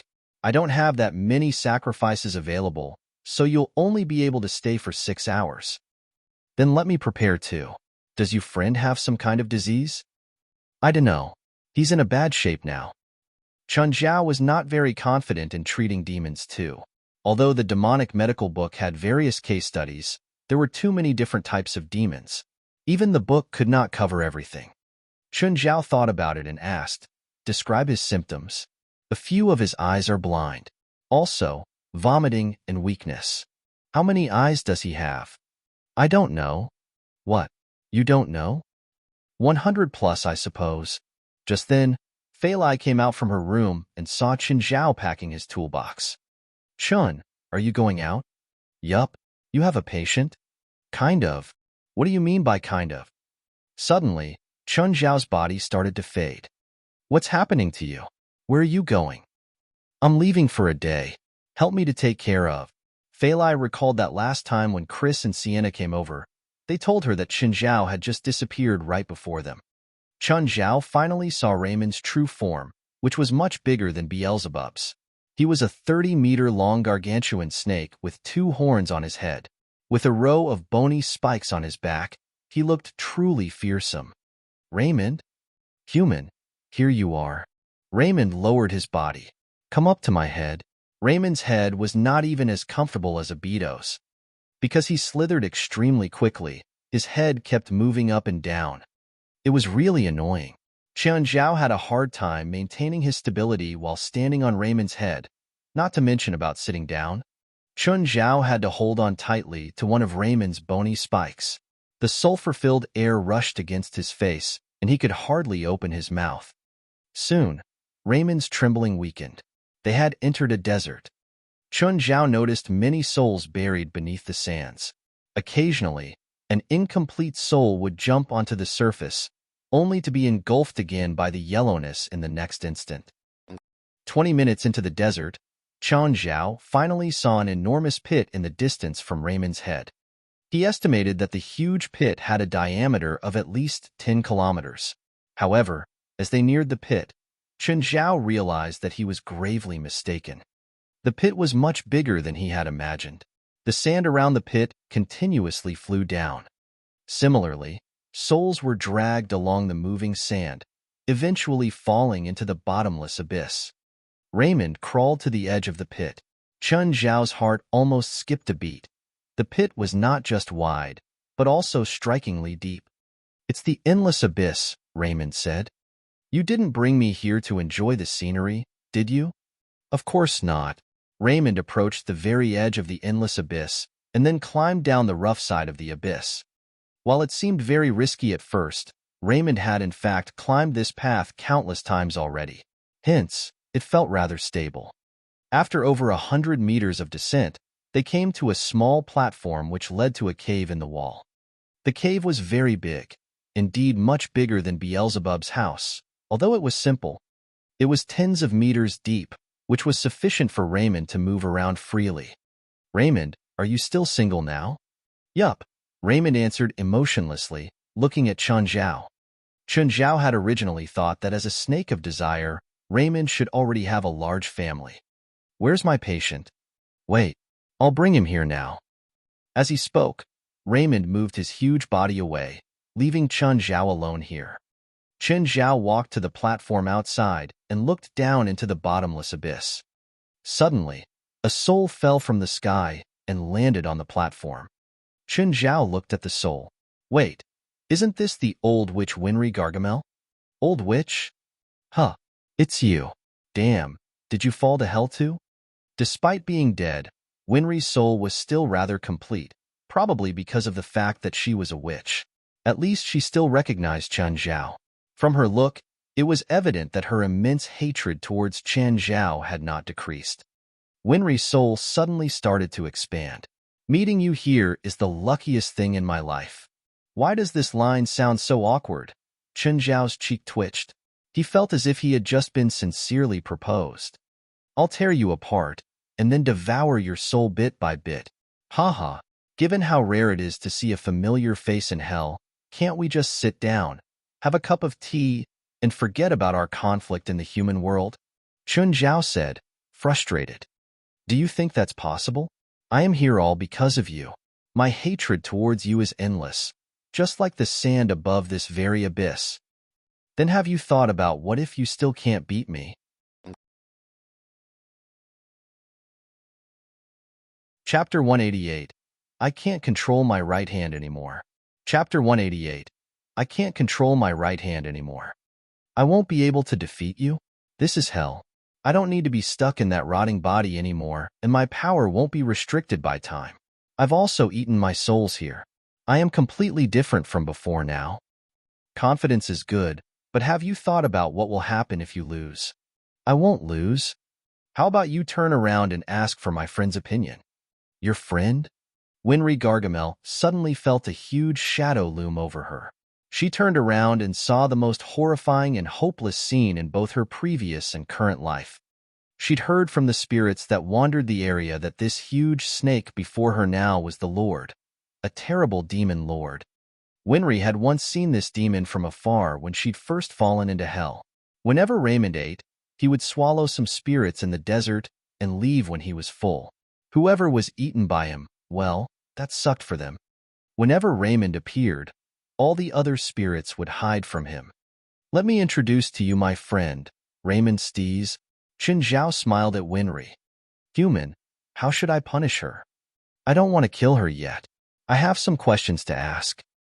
Raymond spat out a mouthful of acid onto Winry. She immediately started screaming as smoke rose up from her body. She fell to the ground in pain. Are you sure this won't kill her? Chun Zhao asked with some regret while looking at Winry. This is how I store my food. My numbing poison will seal off her consciousness and she won't rot. It's like how you humans use refrigerators. Okay. Chun Zhao saw a 10-foot-tall figure beside Raymond. Of course, this figure was quite small compared to Raymond. This demon had brown skin, a bald head, long and sharp ears, and a pair of canines poking out of his mouth. He had the skin of an unknown beast on his back, while there were various slits on his bare skin. These slits were all eyelids, opening and closing. They were eyes. Chun Zhao counted. This demon had at least 100 eyes. Hello, are you the true visioner? Hello, living lord. I am the true visioner Laos, the demon said. His voice was weak. I'll check your body. While checking, Chun Zhao asked a few questions. Have you done anything special or ran into anything recently? Last time. I accidentally ate a mutant flower and was bedridden for a whole month, but that was half a year ago. Chun Zhao thought for a moment. Hell flowers were poisonous and harmful even to demons. What could a mutant flower cause? He wasn't sure. He had to do more research. He discovered that one eyeball on Laos' back was completely bloodshot. Laos, can you still see with this eye? That eye doesn't work anymore. Afterward, Chun Zhao discovered several eyes on Laos that had similar symptoms. He reached out and pressed the area around the eyes and finally found what was wrong. The capillaries on the eyes weren't capillaries at all. They were the roots of a plant. Chun Zhao took a stethoscope out and listened carefully to the inside of Laos' body. There's something living inside you, Chun Zhao said. Really? Can you do anything about it? It was common to have parasites in hell. The host and parasite would often live together because neither could do anything to the other. However, some parasites were more invasive and more harmful to the host. The parasite in Laos right now was obviously the more invasive and aggressive ones. If it couldn't be removed in time, Laos may be sucked dry by it. I need to operate on you and physically remove the parasite. You can do whatever necessary to remove that damn thing from me. One of the disabled eyes suddenly opened and shot a laser at Chun Zhao. His right hand went out of control. The mouth of Glutton on his palm opened and the ray shot into the mouth. Chun Zhao retreated hurriedly in fright. Laos, Raymond said, upset. Why did you attack the human? I didn't do that. I lost control of that eye long ago. That parasite has a mind, Chun Zhao analyzed. I think it sensed my intentions, so it attacked me. Laos, seal the eyes you can't control. Otherwise, the human can't do surgery. Okay, when I get that thing out, I'm going to rip it to shreds. It took a lot of effort to seal the uncontrollable eyes. Raymond helped a lot during the process too. Laos was numbed by Raymond's toxin too. Raymond, give me some of your anesthetic toxin later. Surgery begins. If it was a human, Chun Zhao wouldn't perform surgery in such an environment. However, his patient was a demon this time. He couldn't send a demon to a hospital surgery room, after all. He had to deal with the difficulties under these conditions.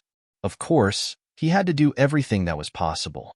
For example, he still disinfected his tools to prevent the patient from getting an infection. When the sharp knife slit Laos' stomach, the brown skin opened up like a zipper. Chun Zhao looked at Laos' innards. There was an obvious thing hiding in the center of his organs. It looked like an octopus. If the parasite invaded a human, he'd probably be sucked dry quickly. Only demons could survive this long with their strong vitality. Holding a syringe, Chun Zhao cautiously approached the parasite. The moment that he was about to inject the needle, two tentacles suddenly stuck onto Chun Zhao's arm. He tried to take his hand back, but he couldn't anymore. The mouth of Glutton on his hand opened up again. When it bit onto the parasite, Chun Zhao panicked. Don't eat everything. Open your mouth. Laos got food poisoning from it. Do you want that to happen too? But the mouth of Glutton didn't listen at all. It started swallowing with all its might. Chapter 189. I have eyes on my right arm. Chapter 189. I have eyes on my right arm. Noticing Chun Zhao's anxiety, Raymond quickly comforted, Human, relax. Gluttony subordinates can digest anything. They're the only demons that won't be infested. Hearing Raymond's words, Chen Zhao calmed down at once. Can I digest it? Great. Don't eat me. Don't eat me, the parasite screamed in horror. I'm afraid begging now is too late already. The parasite had also been affected by Raymond's venom, so its struggle was very weak. Its tentacles attached onto Chen Zhao's arm like an octopus, but it could not hurt Chen Zhao at all. Parasites needed a host precisely because they could not survive in the outside world by themselves. It was an unbreakable law of nature, whether it was in the human world or in hell. The mouth of Glutton had already swallowed half of the parasite's body. Just then, the tentacles attached to Laos' organs and flesh also became inactive. Chen Zhao pulled his hand, and the entire parasite was drawn out of Laos' abdomen. The parasite struggled wildly, dragging a few of Laos' eyeballs out at the same time. The eyeballs were attached to the end of the tentacles. As the mouth of Glutton finally devoured the parasite, it swallowed the eyeballs too. However, the next moment, a few eyes opened on Chen Zhao's arm, one after another. There were 5 eyes on his arm and 1 on the back of his hand, making a total of 6. What the actual fuck? Am I infested? Chen Zhao wanted to cry but had no tears. It seemed like he would have to perform surgery to his own arm later. The mouth of Glutton was really too greedy and ate everything. Anyway, it was not the time to think about all this. Chen Zhao still had to stitch Laos' abdomen. After the operation, Chen Zhao stared at Raymond with much resentment. Didn't you just say that gluttony subordinates can't be infested? Look at the eyes on my arm. I've already been infested by that parasite. Do you feel anything different? Huh, I don't think so. So stop scaring yourself. Gluttony subordinates have very powerful digestive systems. Those fat pigs will many a time devour other demons and obtain their abilities. Clearly, the mouth of Glutton on your arm has eaten the parasite and obtained the eyes. So I'm fine? Yes. Really? Yes. Puff. I almost had a heart attack. Chen Zhao heaved a long sigh of relief. He tried to control the eyes, but they did not open, or rather he could not open them. Chen Zhao felt annoyed again. How are they useful if I can't even fucking control them? When the mouth of Glutton disappeared, so did the eyes. Chen Zhao decided to ask Jessica later how to control the mouth of Glutton. Currently, it would appear whenever it wanted to and disappear otherwise, which Chen Zhao really hated. After the paralytic effect of Raymond's venom ended, Laos woke up. Despite having lost a few eyes, Laos was clearly elated. After all, he had over 100 eyes and losing a few was really no big deal. He felt that he had fully recovered. The heaviness that had been bothering him for a long time was finally gone. Living Lord, thank you for your help. Please, take my gift. Laos very readily gave Chen Zhao the pristine eyeballs that he had prepared. He took out a bottle filled with some liquid, in which 3 eyeballs were floating. Chen Zhao found this journey to hell pretty rewarding. The pristine eyeballs could be used on anyone, whether it was a demon or a human. Human, what do you plan to do to this witch soul? Raymond asked. Do you want her? I need someone to clean this place. It's hard to meet such a complete soul, you know, Raymond said. Then I'll leave her here after questioning her. Winry Gargamel woke up slowly. She really hoped that it was but a dream. However, her clear awareness told her that Raymond and Laos before her were real. Chen Zhao's mocking smile only deepened her hatred. Winry Gargamel, I have a few questions for you. Answer them well, and I'll forget about what happened in the human world. Otherwise, Chen Zhao turned his head and glanced at Raymond and Laos. Raymond opened his mouth and helped Chen Zhao to intimidate Winry. While Laos was not as big as Raymond, as he opened all his eyes, Winry realized that she was being stared at by a dense group of eyeballs. Winry instantly peed her pants, if she could still pee. What questions do you want to ask me? Let me go. I'll tell you everything. Raymond needs a servant. If you answer my questions well, you'll stay here and help him. If not, I think Raymond won't mind having you for dinner. What do you want to know? Where's Treed Pimpton? I suppose he's in hell too, right? Treed? He's already been sacrificed to Lord Besta. His soul is gone forever. Is Besta the large octopus that appeared last time? Air. Yes. To Winry, Sleeper Besta was the master she had served for her whole life. Even after she died, she still held this belief. However, Chen Zhao had easily summoned a few demons and defeated Besta. Therefore, Chen Zhao was as formidable to Winry as a god. It seemed reasonable that Chen Zhao called Besta an octopus. Do you know where Treed hid his properties? Yes. He changed them to gold and hid it under the Mirror Lake waterfall. What about the rest? He also has some other properties in the form of artwork. Do you know where he hid them? Huh. I didn't even know that he has those. Raymond, do you have a way to make her painful? My corrosive venom can dissolve her soul bit by bit, Raymond answered. I really didn't know. Winry almost burst into tears. It was the first time in her life being so honest, but nobody seemed to believe her. Living Lord, I don't think she's lying.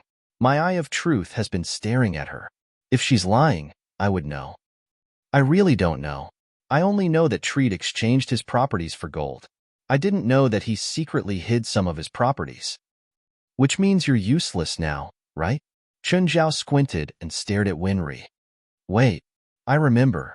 A few years ago, Treed asked me to create a ward for him. Perhaps he hid the things there.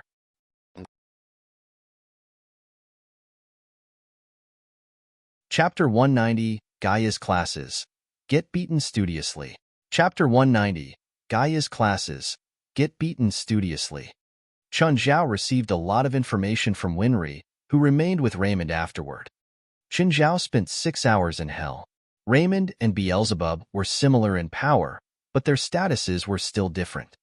Beelzebub was like a feudal lord with a couple of acres of land. Raymond was a bachelor who lived by himself.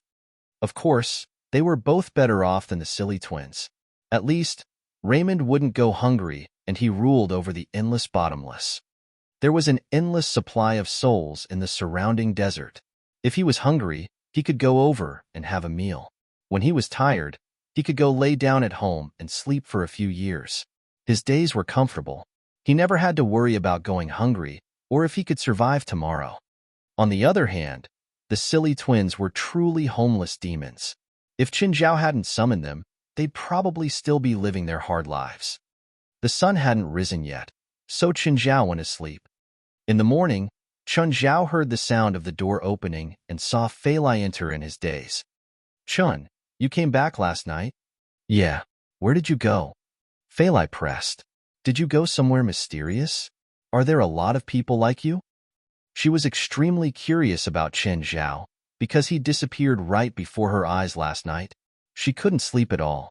She needed to get an answer from Chen Zhao. Yes, but I can't tell you where it is. Is your group secretly protecting Earth? Stopping evil from invading? Since you guessed it, don't say it out loud. Really? You're a guardian of the Earth? Are there a lot of people like you? Actually, I'm the only one on Earth. I'm responsible for protecting it.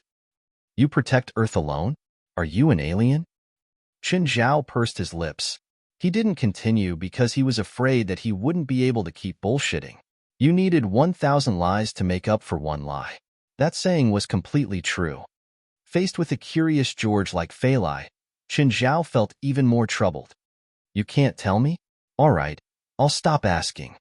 A moment later, Fali continued, being a doctor is just your alias, right? It's my job, Chen Zhao said, rolling his eyes. Do you need an assistant? I suddenly feel like being with you is more meaningful than with the coastal rescue team. I don't need an assistant. Please, being with the coastal rescue team is meaningful too. But I want to protect Earth like you. Earth doesn't need me to protect it. If aliens invade someday or a meteorite falls, then it'll need me. I just need to be a good doctor right now. Fali was about to reply, but Chen Zhao waved his hand. Don't ask when aliens will invade or when a meteorite will fall. I don't know. Okay. Fali obviously wanted to ask that question. Chen Zhao suddenly regretted exaggerating like this. Once the truth was exposed, it would be really awkward. Breaking free from Fali, he rushed out without eating breakfast. Seeing Chen Zhao, Gaia walked out of the office. Chun, how are you today? I'm fine. Why? Chun Zhao loosened up his muscles. He'd only slept for 4 hours, but he was clear-headed. I told you yesterday that I'll give you a small test. Did you forget? If I say I'm in a horrible shape today, can I delay the test? No, Gaia said emotionlessly. Go put on the protective gear. The people I invited are almost here. Chun Zhao put on his gear. A while later, the skilled fighters that Gaia invited arrived. Some were amateur enthusiasts, some were professional fighters, while others had practiced medium-weight boxing before. Gaia introduced everyone to Chun Zhao. This was a test, not a competition, so everyone put on protective gear and gloves. This way, no one would accidentally get hurt while fighting. People that Gaia thought were skilled would definitely be skilled. This was why Chun Zhao took things seriously. The 5 fighters were serious as well. They were very familiar with Gaia, and all 5 of them had been invited at once to test one student. This showed how much importance she placed on this. Chun, we're coming. The 5 fanned out and stood around Chun Zhao. Chun Zhao walked out first. Waving his fist, he went for a black man. The other 4 snatched the opportunity to attack him at once. In a blink of an eye, he was hit 3 or 4 times. It hurt even with the protective gear. Chun, get it straight, Gaia called from under the ring. You're facing 5 people, not 1. Don't attack at random. Even with Gaia's reminder, it was still hard to counter all 5 fighters. They weren't hooligans from the streets. Each of them could take on 3 opponents at once. It was unavoidable for Chun Zhao to get beaten up while the other 5 were untouched.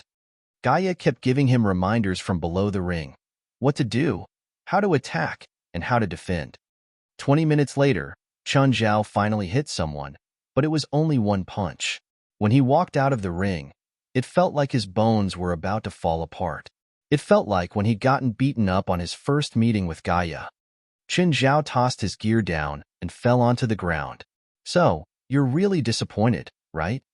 At that moment, the black fighter came down too and patted his shoulder. You did good.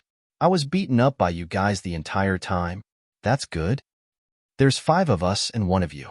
Isn't it good enough that you could last for 20 minutes? When I got tested last time, I faced 3 guys and got flattened in less than 10 minutes. It was fate, Joma, and a pace. I just covered my head the whole time and was too scared to even punch. How about it? Gaia looked at Chun Zhao. Do you still think you're bad? Are you saying that I'm powerful now?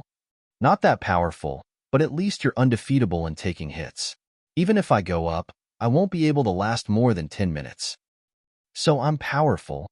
If it was me, I wouldn't let myself get hit for 10 minutes. I'll take care of the fight in 10 minutes.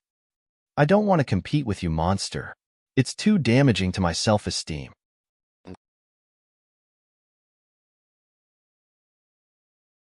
Chapter 191. It feels totally different to beat 5 weaklings. Chapter 191. It feels totally different to beat 5 weaklings. Chun Zhao had long given up his plan to take revenge on Gaia. Finding this human-shaped T-Rex for revenge was equivalent to committing suicide. It was only a small test today. When the entire boxing course ended, there would still be a real test. In the afternoon, Chun Zhao went to Mr. Doman's manor. What a lovely day it is. Smiling, Chun Zhao stared at Norman's face immediately darkened, not because she was ill, but just because she saw Chun Zhao. Chun Zhao looked at Norman's. Let's start the training today. I'm too hungry to exercise. Norman's lay on the lawn, deliberately disobeying Chun Zhao's instruction. 1 kilometer run, 1 chicken drumstick. Chun Zhao threw his bait. Norman's immediately stood up. The day before, she only got 1 drumstick after swimming for a kilometer, but today it was just running. Clearly, running was the easier of the 2. Swimming for a kilometer was really too tiring for her. But there's a condition. You have to run for 3 kilometers straight, and you get 3 drumsticks. If you can't finish the entire journey, I'll only give you the corresponding number of apples. Hearing Chun Zhao's words, Norman's gritted her teeth firmly. This bastard is indeed mean and shameless. Norman's thought of all the cuss words she knew and used them on Chun Zhao. How much distance do I have to run if I want a whole chicken? Swim for 3 kilometers, Chen Zhao said. Why do the rewards for swimming and running differ so much when they're both 3 kilometers? You were in your school's sports team, so you should know well that swimming and running use very different amounts of energy. Then let's run first, Norman said. Of course. Let's go. I don't want to run here. Let's run on the street. Up to you. Considering Norman's self-esteem, Chen Zhao had been training her in the manner. Since Norman's wanted to go outside herself, Chen Zhao would obviously not stop her. The two left the manor and ran on the road by the sea. Beelzebub ran behind them. Actually, his stamina was comparable to Chen Zhao's. Bastard. Slow down and talk to me. Chen Zhao slowed down. Do you still have additional energy to speak? After just a few hundred meters, Norman's already started to feel tired. She was too heavy. After all, every step she took would consume a significant amount of her strength. Asshole, if you stop the slimming course, I'll give you more money. Mr. Doman has already told me about this scenario earlier. Your pocket money every month is only 10,000, so I'm certain that you can't give me more money than your dad, Chen Zhao said with a smile. Asshole, Norman's cursed, gritting her teeth. Just then, someone approached them from the front. It was Daniel. He was also wearing a set of loose sportswear and running, his body already covered in sweat. Seeing Chen Zhao, Daniel approached him. Chen, what a surprise. What are you doing here? Work. Chen Zhao did not stop. Daniel turned around and ran beside Chen Zhao. He continued, Aren't you a doctor? Chen Zhao pointed at Norman's, who was over 10 meters behind them. My current work is to slim her down. Huh. Norman's. Hey, Daniel. Norman's and Daniel clearly knew each other. They greeted each other. Norman's? Is Chun your slimming coach? A great choice. I didn't want this asshole here. It's all my dad. Do you know how vicious he is? Do you know how little I've eaten in the past 3 days? Less than what I would normally eat in an hour. Look at my belly. It looks so deflated. Norman's complained. This means it's working. I don't need any slimming. But I really hope that you'll become the charming woman you once were, and not like this. What? I don't believe that she was even once beautiful. Chen Zhao twitched his lips, his face filled with contempt. Actually, he had seen photos of Norman's in the past. She was indeed once pretty. I don't need you to believe anything. Norman's widened her eyes at Chen Zhao. Let's run together, Daniel invited. Chen Zhao remained silent. Daniel looked at Beelzebub, who had been running alone at the back. Is White Ma all right? Recovering well, Chen Zhao answered. Oh yeah, White Ma is that enormous white dog, right? Why didn't you bring him any more after that day? What happened? He was bitten by a shark, Daniel said. You have no idea how brave Chen was. That day, White Ma and Black Ma were playing in the sea. When White Ma was attacked by the shark, Chen charged into the sea and fought with the shark. In the end, he even killed the shark. I didn't do much. Black Ma bit the shark to death. I checked the shark's carcass. Its gill was severely injured. Black Ma couldn't have done that. Norman's looked at Chen Zhao in surprise. She did not expect him to have such a brave side. Nevertheless, she would not show it. It must have been a baby shark? Of course not. It was an adult tiger shark that's 5 meters long and 600 kilograms heavy. It's indeed a top predator. You have no idea how dangerous the situation was. Daniel surely admired Chen Zhao a lot. At least he was not brave enough to fight with a tiger shark in the sea. To him, it was almost like committing suicide. However, Chen Zhao actually did it in order to save his pets. Norman's clearly knew how fearsome an adult tiger shark was. In fact, tiger sharks even dared to attack whales. My grandpa even made that tiger shark into a specimen.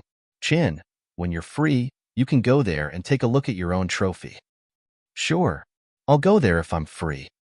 Suddenly, a small truck appeared behind them. A few gangsters jumped down from the truck, all of them holding baseball bats. Their leader pointed at Chen Zhao with his bat directly and said, He's the one. Do we know each other? Chen Zhao was flabbergasted. Beat him up. The few gangsters leaped towards Chen Zhao right away. Crash. One of the gangsters managed to strike Chen Zhao's shoulder with his baseball bat. Chen Zhao kicked out in pain. The gangster flew backwards directly. Filled with anger, Chun Zhao lifted his arm and punched at the gangster, who ran towards him again. Immediately, the gangster's baseball bat was broken into two. Chun Zhao threw a left uppercut, and the gangster collapsed onto the ground. And then fell the second, third, fourth, and last gangster. The 5 gangsters were on a completely different level as the 5 experts Chun Zhao had fought in the morning. Against the 5 fighting experts, Chun Zhao could only try to block their attacks. However, against the 5 gangsters, Chun Zhao managed to subdue all of them in less than 3 minutes. Chapter 192, Extra Practice Today. Chapter 192, Extra Practice Today. The 5 hooligans lay in a mess on the ground. Chun Zhao rubbed his shoulder. It hurt from the first hit by the baseball bat. He could overlook the other attacks. Daniel looked at Chun Zhao in shock. Norman's expression was a bit unnatural. Chun Zhao lifted one guy up. Who told you to come? Don't know. The man was tight-lipped. Chun Zhao grabbed the man's wrist and twisted it forcefully. Ah! The man let out a pained cry, but he still didn't say anything. Chun Zhao let go of the wrist. It wasn't like he would actually shatter the bone. He tossed the man onto the ground. They'd been taught enough of a lesson. These guys were also certain that Chun Zhao couldn't kill them. After all, people had already called the cops. This was Beverly Hills. Plus, Chun Zhao guessed from Norman's reaction that these guys attacked him under her orders. A few minutes later, a police car came, sirens blaring. Daniel voluntarily explained the situation to the cops, saying that they'd been attacked. He and Norman's were both residents. What were the people who could live here like? The police obviously knew, so they didn't need Daniel to explain further. They naturally knew what to do. After all, Beverly Hills had their own police department and were the fastest at dispatched officers in all of LA. They were the bodyguards for these rich people. The police took the 5 hooligans away soon after. Chun, are you hurt? No. Chun Zhao shook his head. Norman's, let's continue. Are you sure you can still run? Norman's chubby cheeks quivered. Of course. I can run 10 more kilometers. Chun Zhao sneered. Your training plan today is to run 10 kilometers. What, why? Norman's exclaimed. You said we'll only run 3 kilometers. Because I got attacked. Because I'm pissed off right now. He'd gotten beat up for no reason. Even though he'd won, he was still unable to be happy. I'm not going to run even if you kill me. Are you sure you're not running? I'm sure. Daniel, can you buy me some food? I'm hungry. Norman's instantly felt hungry. You asshole. Chun Zhao's tactic was the pettiest. Eating in front of her when she was hungry was more painful than death. What was more painful than eating before a fatty and not letting her eat too? In the end, Norman's gave in. Chun Zhao only gave her 1 bottle of water the entire time. Norman still forced herself to finish the 10 kilometers. On the other hand, Daniel glared at Chun Zhao with resentment. He'd been forced to run it all too. He was healthy, but 10 kilometers was a pretty big test to him too. Even Norman's could run the 10 kilometers. If he gave up halfway, it would be too embarrassing. So he had to finish even if he died in the end. The most annoying thing was that Chun Zhao ate the entire time with a relaxed expression. Norman's finally realized that Chun Zhao's fitness was much, much better than she'd expected. This asshole was a complete beast. However, it was also surprising to Norman's that she could complete the 10 kilometers. This was unimaginable to her. She probably couldn't have run so much even when she was in shape. Norman's looked at the bottle in her hands. Had something been added to the water? Chun Zhao had given it to her. She opened the bottle and sniffed, but there wasn't any odd smell. Can I get a roasted chicken for 10 kilometers? Norman's looked at Chun Zhao. No, 10 drumsticks. Norman started cursing at him again, but she accepted it in the end. However, she couldn't keep eating when she got to the 6th drumstick. She looked up at Chun Zhao. Did you do something to me? Chun Zhao wouldn't admit it even if he'd done something, but he replied matter-of-factly, don't blame everything on me. Intense exercise will cause gastric acid reversal. It's normal that you don't have an appetite. You forced me to run the 10 kilometers. Chun Zhao ignored her complaints. Are you done eating? If you are, Then we'll run back. What? Run back? I'm not running. No, I need a car. If you don't run back, I'm going to tell your dad that you hired a gang to attack me. That's slander, you asshole. I have to go somewhere. Bye, Chun. Bye, Normans. Daniel escaped. He didn't want to get involved in Chan Zhao and Norman's fight. Even more, he didn't want to run 10 kilometers again. Normans cried while running. I'll kill you asshole one day. Don't forget. Drink some water if you can't run anymore.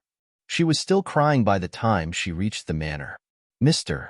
Doman was already in hiding because he'd heard that his daughter cried on the way back.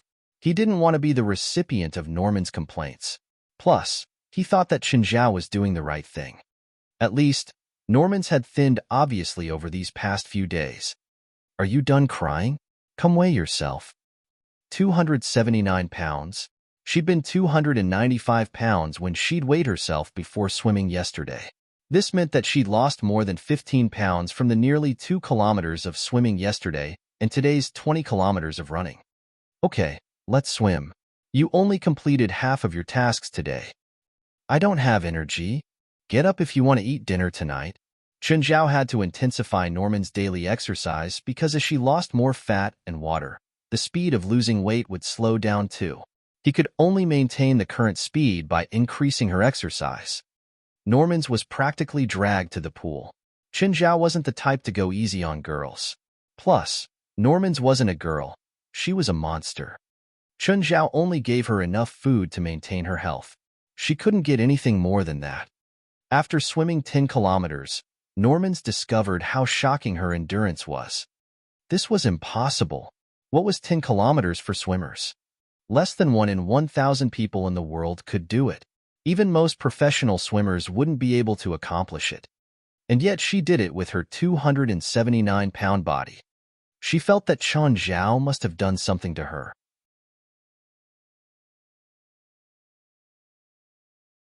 Chapter 193, The Value of Artwork.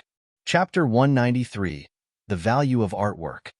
Mr. Chun, why don't you stay here for dinner? Mr. Doman invited. I would love to, but I really need to go home. Is your girlfriend waiting for you at home? Chen Zhao shook his head. I have something else. All right then, here's my business card. If you need these things, you can call me anytime. Mr.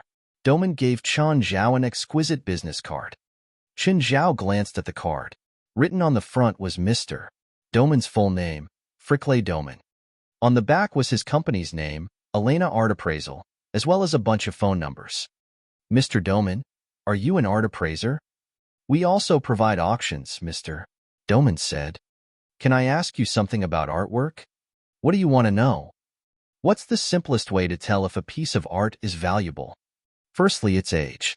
In principle, the older something is, the more valuable it is. Next, its rarity. For example, in 1798, the French king gave out Crown of France commemorative gold coins.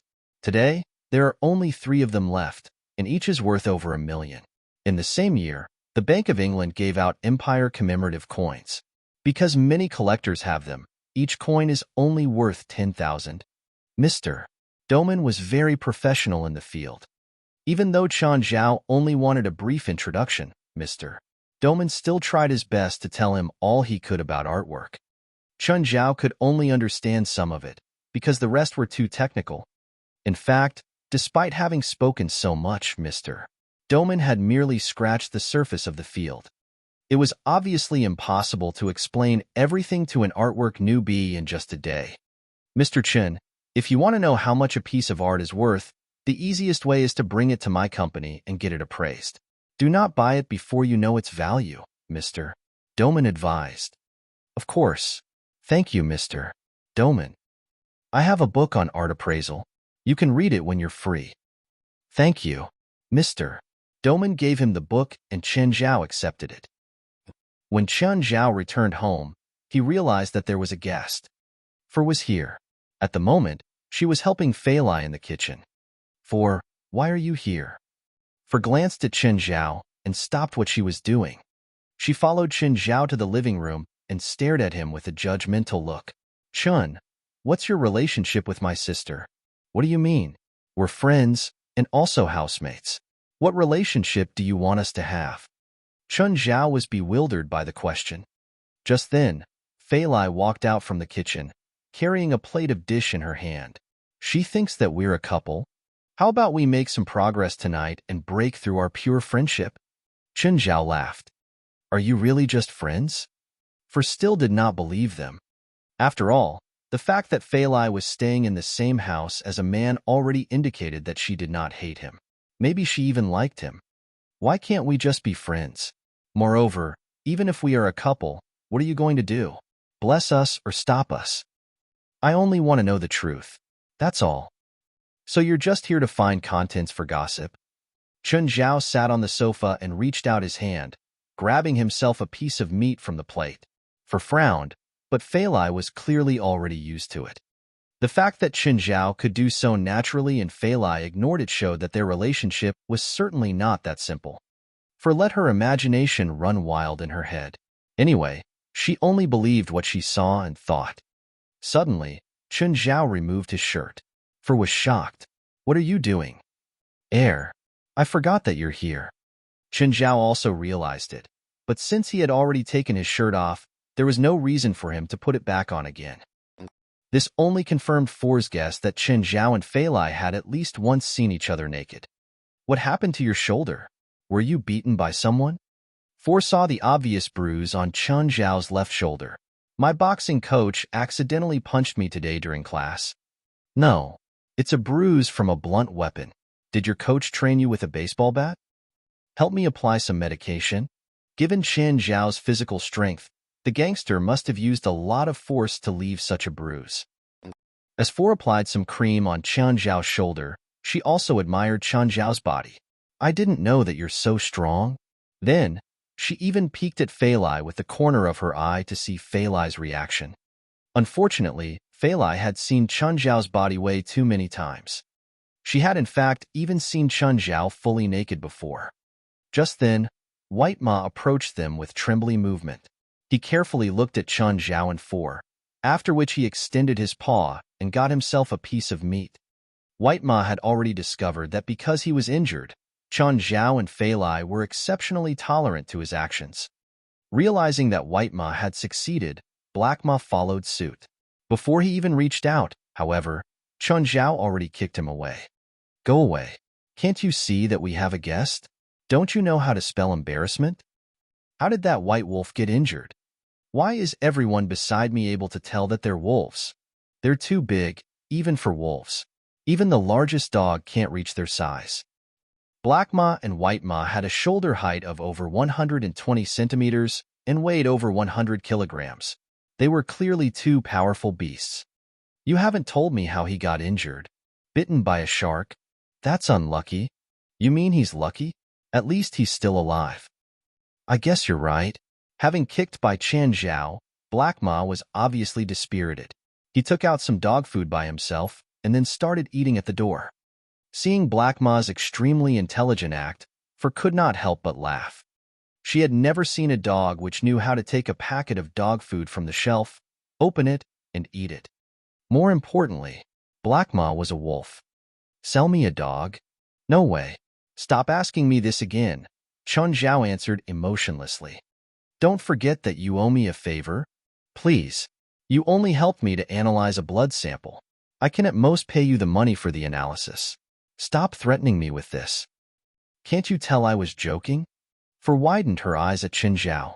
Do you know each other before? I didn't even know, Fali said, clearly implying something else. We weren't close. Met each other a few times during work, For quickly explained. She did not want her sister to misunderstand anything. Chun, are you still working as an illegal doctor? Why don't you get a medical license? It shouldn't be difficult for you, right? Of course it's difficult. I've learned most of my medical knowledge in China, which is somewhat different from the one in America. If I want to get a medical license, I won't be able to work at all for half a year.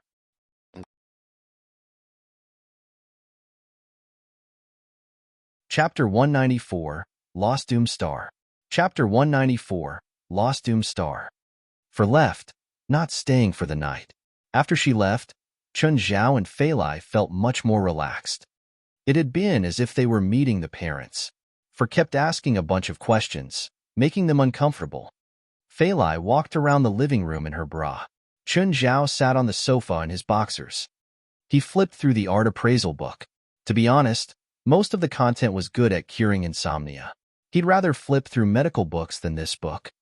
However, his hand stopped on the explanation on one page. It was a colored picture of the lost Doom Star. It was a huge black diamond. The caption also stated that this picture was made digitally. It wasn't the true lost Doom Star. The right page introduced the diamond. The Doom Star had been discovered in 1820 in Africa. It was 380 carats. The expedition team that had discovered this diamond had massacred the tribe that owned it. It had been 163 lives. When this bloodied black diamond was brought back to Britain, the most skilled artisan at the time turned it into a pendant. However, after the artisan completed the work, he lost both his hands in an accident. A noble received the pendant, but both he and his manor was lost in a fire. The pendant then fell into the hands of a prostitute. She was killed by her client. This pendant encasing the black diamond continued being passed on, but none of the owners had good endings. The name Doom Star began spreading. In the end, no one dared to collect it. Finally, it was sent to the Royal Museum to be exhibited. However, the museum had a fire and the Doom Star disappeared once again. In 1882, an American businessman bought it from a city rogue for $800. He planned on taking the Doom Star to America. He was traveling on the brigantine Mary Celeste to New York. However, the Mary Celeste never reached New York. It disappeared in the Pacific Ocean. In 1883, a ship met the Mary Celeste in the ocean and the sailors even boarded the ship to look. The Mary Celeste was empty of people. The goods that were to be shipped were all intact. There were no signs of struggle. After checking, they also found that there was sufficient food and fresh water. Most of the food was still edible even though the ship had been lost for more than a year. However, the sailors and passengers had all disappeared. Not a single bone was there. This was also the Mary Celeste's last time appearing in everyone's eyes. No one ever saw it again. Some people claimed to have seen the ship, but these comments had no evidence, so that was that. Even now, some people claim to have seen the ship with some vintage and blurry pictures for proof. The Doom Star also disappeared with the Mary Celeste. Chun Zhao picked up his tablet and searched for the Mary Celeste. Many pictures popped up. Most of them were pictures of an aged brigantine. One picture attracted his attention. This was a black and white picture from the 60s. It seemed to have been taken from a mile away. The brigantine in the picture looked very old. As if it had been fished out of the sea, there was a lot of seaweed on it and the entire ship was rotten. What are you looking at? Fali came to Chun Zhao's side and poked her head over. When she saw the picture on the tablet, Chun Zhao felt her arms shake. Is it this one? Fali nodded powerfully. Yes, this one. You found it? Walter had found a wooden board that said Mary on it. Do you know about the Doom Star? Doom Star? What's that? This. Chun Zhao handed the art appraisal book to her. Fali furrowed her brows. You really saw it before? I bought a pendant from a flea market before. The black diamond looks like this too, but it only costed $100. The seller and I both thought that it was a fake. Is it here? Wait, I'll go get it. Fali jogged to her room. A moment later, she took out a pendant. The black diamond on it really was the lost Doom Star. Chun Zhao gasped. Black Ma suddenly started growling at Fali's pendant. Black Ma, what's wrong? Demon badge. It's a demon badge. Beelzebub also stood up, staring hard at the Doom Star. Master, this demon badge has a powerful curse. Chun Zhao thought for a moment. Turning to Fali, he said, Fali, I'm afraid you can't keep this lost Doom Star. It will hurt you. Is everything true on the book? It has evil power. What should I do with it? Toss it? Give it to me, Beelzebub said immediately. I can eat it. Give me, Black Ma said. I can wear it. Its power is similar to mine. I can unleash its power. It was evident that he really wanted the Doom Star. Is there a way to expel the power and keep the Doom Star? Chun Zhao asked. Beelzebub and Black Ma shook their heads at once. Impossible. Qin Zhao looked at Fali. You have two choices now. Let Black Ma wear it, or let Beelzebub eat it. Let Beelzebub eat it? Are you serious? He likes eating weird things. Qin Zhao shrugged. Just then, Qin Zhao's phone rang. It was from Sienna. Chun, I discovered the ghost ship. Yesterday, some people on a yacht near Angel Beach recorded something and posted it online. It's the Mary Celeste. My teacher and a dozen witches died on that ghost ship. I advise you to give up. This ghost ship is scary. I'm afraid I have to face it, Qin Zhao said. This ghost ship is here for Fali. What? Fali bought something amazing. She used $100 to buy what she thought was a fake, but is actually a 380-carat black diamond. This is what started it all. What? Sienna cried. Why don't I have this luck? Why? I feel pain. No, I can't breathe.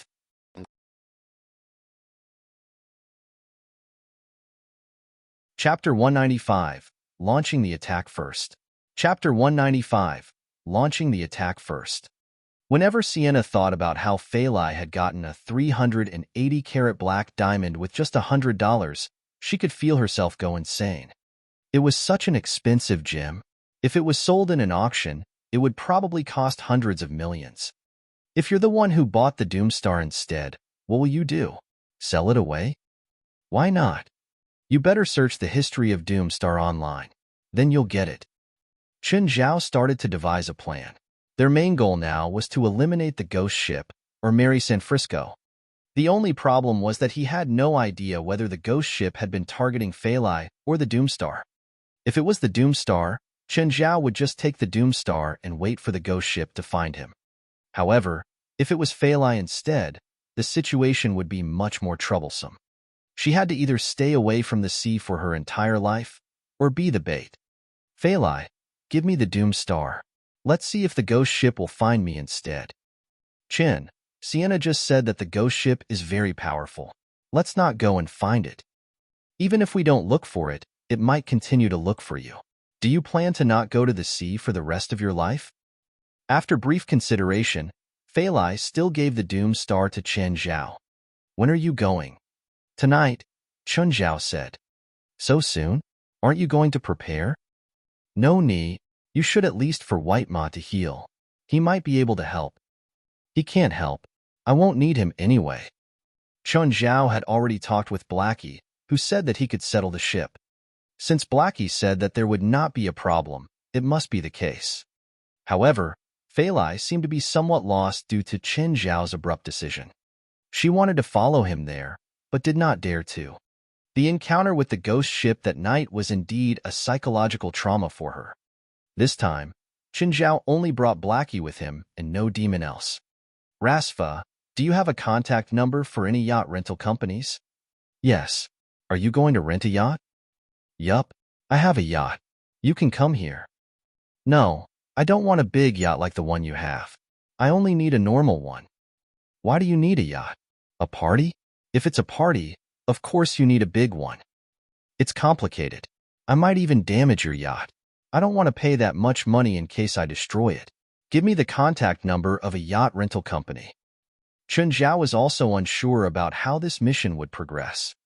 Rasfa thought about it and said, I have more than just one yacht. In fact, I have a much smaller one that's been at a port for quite some time. It's rather old, but it can still be used. If you need it, I can give the yacht to you for free.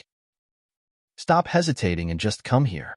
That abandoned small yacht is only about $200,000 or $300,000. All right then, can I operate it alone? Of course. It's not hard to operate a yacht. After all, if it's too difficult, nobody will buy it. Many rich people like to operate their own yachts and go out to the sea. Qin Zhao hurried to Rasfa's house. When he arrived, he saw Manny there too. Hi, Manny. I don't want to speak to you, stingy cat. Manny turned around and left. Qin Zhao was confused. He could not remember offending Manny before. Haha, Chun, look at the wall. Qin Zhao turned his head and saw a tiger shark specimen hanging on the wall. Is that the shark which hurt White Ma? In the specimen, The damaged parts had all been repaired. It looked like a real shark which was looking for a prey in the sea. Also the one which bit Daniel.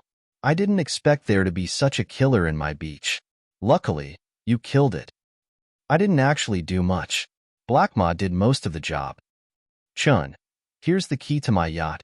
Seek. I'll ask Paul to bring you there. All right. The thing I have is somewhat urgent. I'll go now. Sure. Be careful. Rasfa did not ask Chen Zhao to stay. Instead, he asked Paul to bring Chen Zhao to the port. When they reached the port, Chen Zhao realized that it was filled with yachts, many of which were waiting to be thrown away. There were almost 20 million yachts in America, while there were just over 300 million people. This meant that on average, every 15 people owned a yacht. Thus, cheap yachts were really very cheap. Some only cost 100,000. Nevertheless, when Paul brought Chen Zhao to the yacht Seek, Chen Zhao realized that he had been deceived. It was definitely not a yacht that was only 200,000 or 300,000. This yacht, which was waiting to be abandoned, cost at least $1 million. Even after considering depreciation, it could be sold at about 500,000 or 600,000. Seek was 22 meters long and had 3 floors, including the lower cabin. At the top of the yacht was an open-air platform. Inside the yacht, there were 4 bedrooms, a living room, a kitchen, and 2 public restrooms. It was indeed a luxurious apartment. Paul followed Chen Zhao onto the yacht. Chen, do you want me to stay here and help you operate the ship? Nope. Just teach me how to. It's not hard, right? It's simple, don't worry. It's not more difficult than driving a car. I can't drive a car. As long as you know how to use a tablet. This yacht has an autopilot function. The yacht's operation was indeed very simple. After over 10 minutes, Chen Zhao learned most of the things he needed. Then, Paul left the yacht and Chen Zhao set off. Chen Zhao also did not know where he should go. Anyway, he entered a random course and set the yacht on autopilot. He did not have to worry about anything else. Chen Zhao sat on the open-air platform and stared at the starry sky, waiting for the ghost ship to show up. However, waiting here and doing nothing was rather boring. Chen Zhao ran back into the cabin, looking for something to drink. Suddenly, a head stretched out from one of the bedrooms. Manny! Chen Zhao screamed. Manny turned his head and looked at Chen Zhao. The two stared at each other in silence. Why are you on the ship? Chen Zhao roared. Why can't I be on the ship? Manny pouted, unconcerned. It's my grandfather's yacht. Do you know that there are some perverts who will find ways to get a girl out on the sea? After they're done playing with her, they'll throw her into the sea to feed the sharks. Looking at Chen Zhao's gloomy face, Manny shivered and stared at him in horror. Are you that kind of pervert? Are you scared now? Why didn't you think of the consequences when you boarded the yacht? I just wanted to see why you're coming out to the sea. Who would know that you're a pervert? Manny cried in fear. Chen Zhao could not stop shaking in anger. He called Rasfa. Rasfa, your granddaughter is now on the yacht. I have no idea when she hit here. Huh, Manny's on the yacht? I'll return now and send her to the shore. Ask Paul to wait for her there. Chen Zhao ran into the cockpit, canceled the original course, and then set the yacht to return. However, the operating system seemed to be dysfunctional. Despite trying for a long time, Chen Zhao could not finish the setup.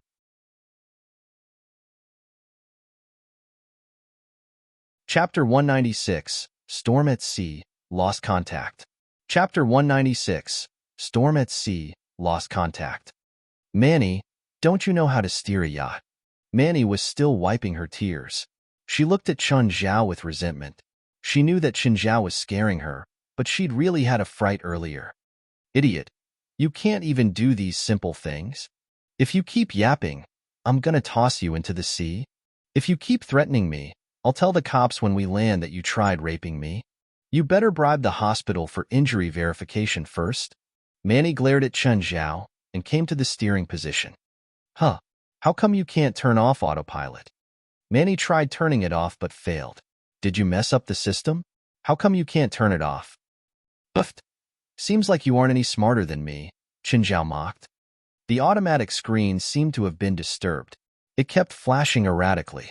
Chen Zhao suddenly had a bad feeling. Manny, Go to the bedroom and don't come out.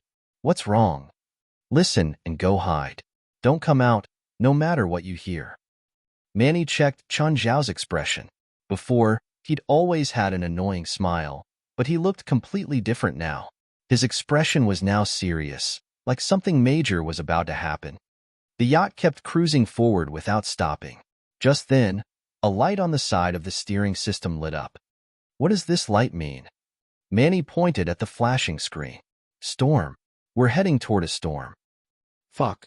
Chun Zhao moved the rudder. Can you make the boat stop? You can only use manual operation if you turn off the autopilot.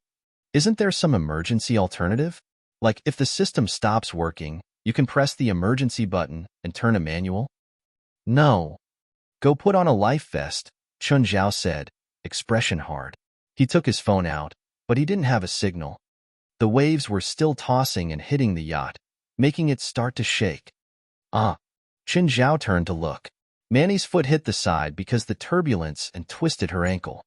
I knew that you would be trouble, Chun Zhao gritted out, pointing at her. Chun Zhao really wanted to leave her here to die, but she was Zola's daughter. He had to help. He squatted down to check Manny's foot. It wasn't serious and was just a bump with light bruising. He tugged down a life vest from the side and put it on Manny. No matter what happens later, don't leave my side. Chun, are we going to die here? No, but I'm scared. Scared? And you still jumped on? I didn't know. At that moment, the light in the horizon disappeared. The starlight was completely covered by a black shadow. The yacht started shaking violently. Chun Zhao sat in the seat, one hand around Manny, the other flipping through a book. What are you looking at? Manny asked. Emergency escape manual. You're reading it now? It's not like we can do anything else. Manny stared at him. Can't you make a useful suggestion? Then let's wait for death. Of course, a medium-sized yacht like this one was able to resist storms to a point, if nothing else happened. The storm was approaching. There was an even darker black shadow in the storm. The ghost ship. It finally appeared. Manny shivered while Chun Zhao hugged her tightly. Manny, did you see something? What? Nothing. Chun Zhao shook his head. He held the Doomstar in the other hand. It really lived up to its name. He ran into a storm as soon as he was out to sea, appearing with the ghost ship. It was unknown whether the storm was caused by the Doomstar or the ghost ship. The ship shook violently. Chun Zhao and Manny both felt that they were tossed into the air for a bit. The next moment, the ship landed heavily in the water. The ship was still in one piece and had no damages. This didn't mean that they were safe, though. Instead, the true danger hadn't arrived yet. The ghost ship was coming straight for the yacht. Chun Zhao hugged Manny tightly and rushed out of the cockpit, jumping into the sea. At that moment, the yacht was already distorted by the crash and toppled over. Blackie! Chun Zhao yelled. Blackie had already rushed toward the ghost ship. The wind grew stronger. The waves grew angrier. The ghost ship started flipping over too. Countless evil spirits on the ship cried and howled. Blackie activated the bloodshed because he was on a whole other level from the evil spirits. To Blackie, these evil spirits and even the ghost ship were just sheep. No amount of sheep posed a threat to a tiger. However, Chun Zhao couldn't care about Blackie's battle against the ghost ship. He had to deal with the sea now. The waves kept hitting him and Manny. Manny choked on a few mouthfuls of seawater. Protect your face. Stop drinking the water. Holding Manny with one hand, Chun Zhao blocked the waves from her with the other. That was all he could do now. The waves were too strong and he couldn't swim at all. No matter how strong a human was, he still couldn't go up against nature. Chun, I'm scared. Are we going to die? Manny was sobbing because she was genuinely afraid. It was her first time in a life-or-death situation. Even an adult would panic and feel helpless, let alone a girl. No. Fali was unsettled the entire night. She couldn't fall asleep. Rain poured down outside, making her even more unsettled. She picked up her phone to call Chun Zhao, but it kept saying that he wasn't in the service zone.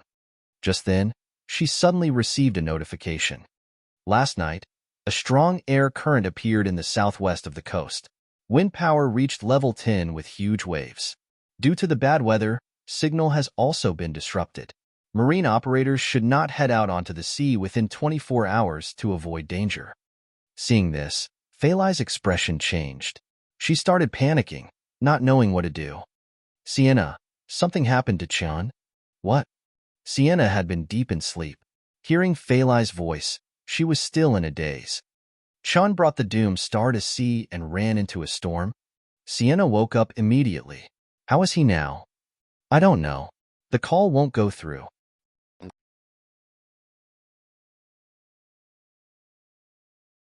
Chapter 197, New Demon Servant on the Sea. Chapter 197, New Demon Servant on the Sea. Zola, Manny's in danger. What? What danger? What happened to her? When Zola received the call from Rasfa, she still had no idea what had happened. Last night I lent Chin a yacht. Manny sneaked onto the yacht. When they were coming back to shore, they met a windstorm. Where are they now? How's Manny? My people have already found the overturned yacht, but neither of them is on the yacht. Zola felt the whole world turn upside down, as if it was the end of the world. Dad, help me find Manny, please. Help me find her. She's just a kid, Zola cried in sorrow. I am. I've already sent out a search and rescue team. Rasfa was similarly anxious. Zola, you need to be prepared for the worst. Rasfa could hear Zola sob at the other side of the phone. He hung up. What does Manny's positioning watch say? No signals. Rasfa already regretted his decision. Manny was in danger precisely because he had lent Chun Zhao the yacht. Chun, I'm thirsty. Manny lay on Chun Zhao's back. They had already been in the sea for an entire night. The scorching sun after the storm was evaporating the water in their bodies away at an astonishing rate. Chun Zhao continued to swim forward slowly, carrying Manny on his back. I'm thirsty too. Chun Zhao regretted not bringing some plain water in the spatial ring. Now, they had no plain water at all. You sure we're going in the correct direction? Chun Zhao asked. Maybe. I dunno. Manny looked around her. The sun just rose up from that side, right? I can't remember, Chun Zhao admitted. Will we die here? No. Remove your life vest and cover your head. I'm carrying you. You won't need it. Most of Manny's body was submerged in seawater, which could block most of the sunlight. Nonetheless, she still felt hot from the sunlight that was shining onto her head. Chun Zhao was worried that Manny would be dehydrated before they reached the shore or were rescued. In such a situation, he would not even have the chance to save her. Chun, you tired? No.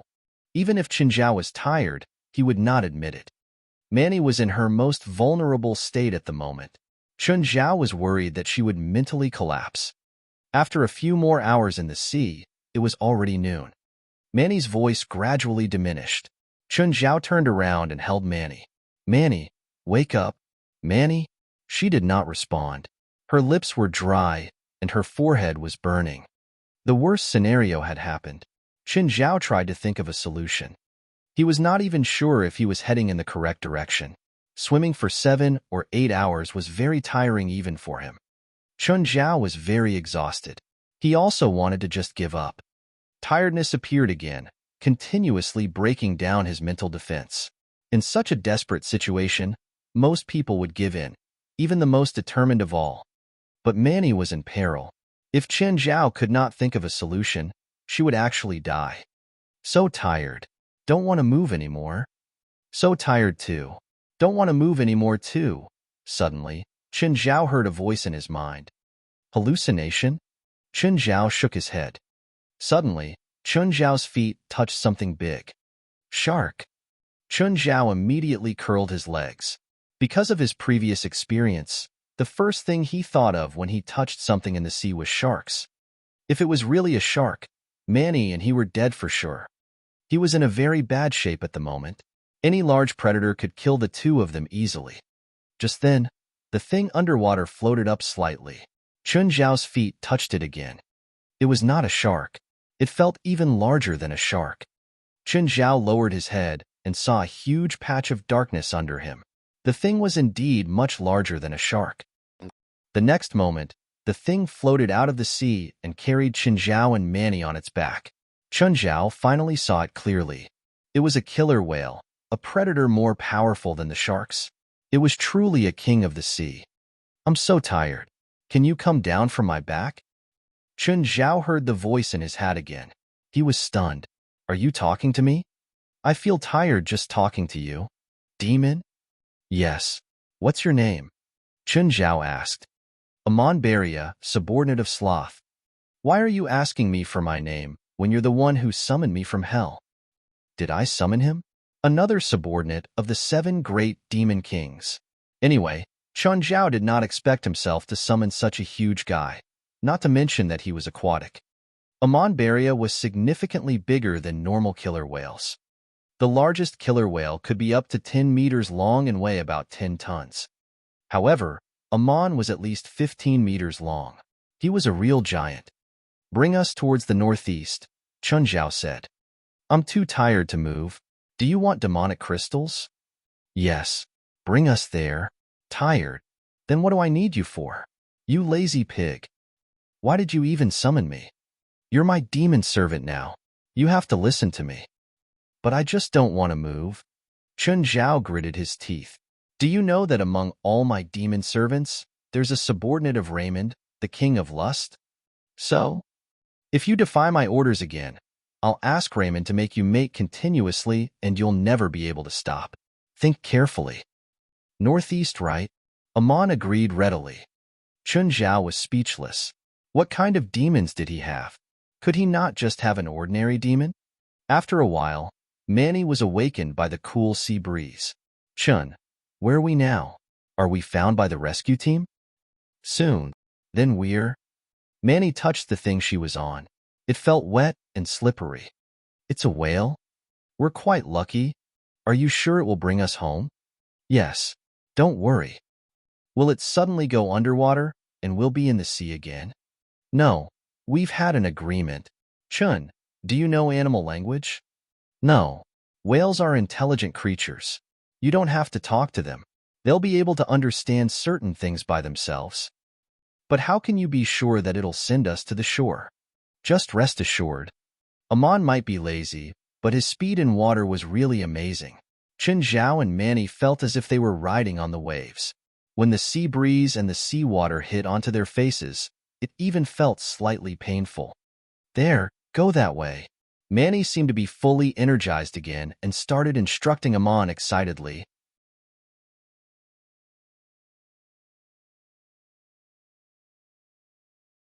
Chapter 154, Captain.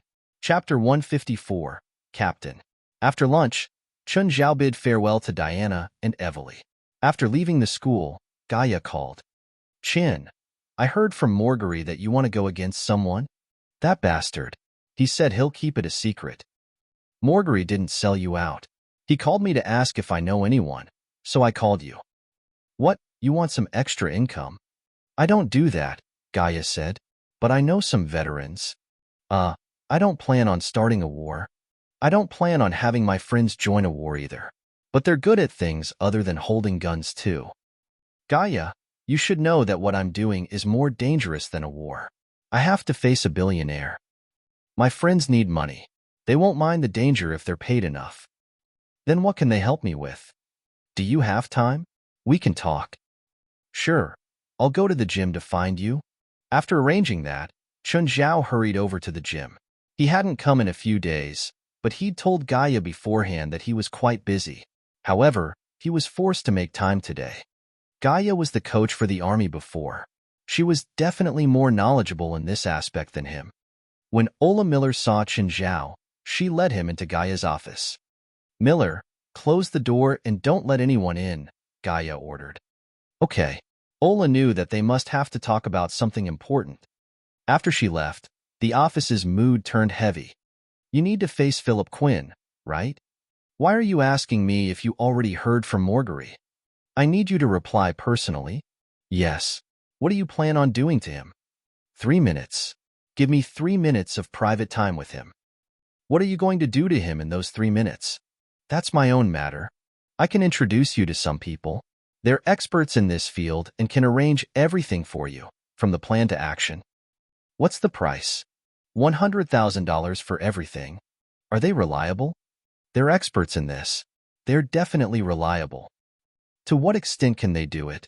If Morgre's men follow their orders, they'll ensure at least 80% chance for you to have 3 minutes alone with Philip.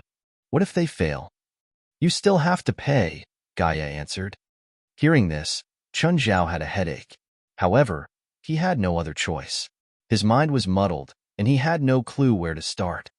If they fail, I only need to pay $50,000, Chun Zhao said, training his eyes on Gaia. Okay, Gaia nodded, accepting the request.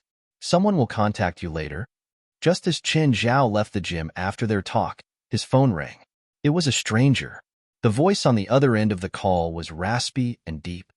Hello, I'm Lloyd Word. You can call me Captain. Captain Lloyd Word? Is that your military title? Did Gaia introduce you? Yes, Gaia introduced me, but that's not my title. It's my nickname. So, Captain, you should know what I want, right? Let you be alone with Philip Quinn for 3 minutes, correct? Lloyd asked. Are you confident? Of course. I won't fool around with the lives of my men and I. I have a family. Should we meet? No need. Then how do we do it? Just wait for my alert. He sounded really professional, but Chun Zhao wasn't confident in a partner that he'd never met before. While walking down the street, someone bumped into him. The man fell to the ground.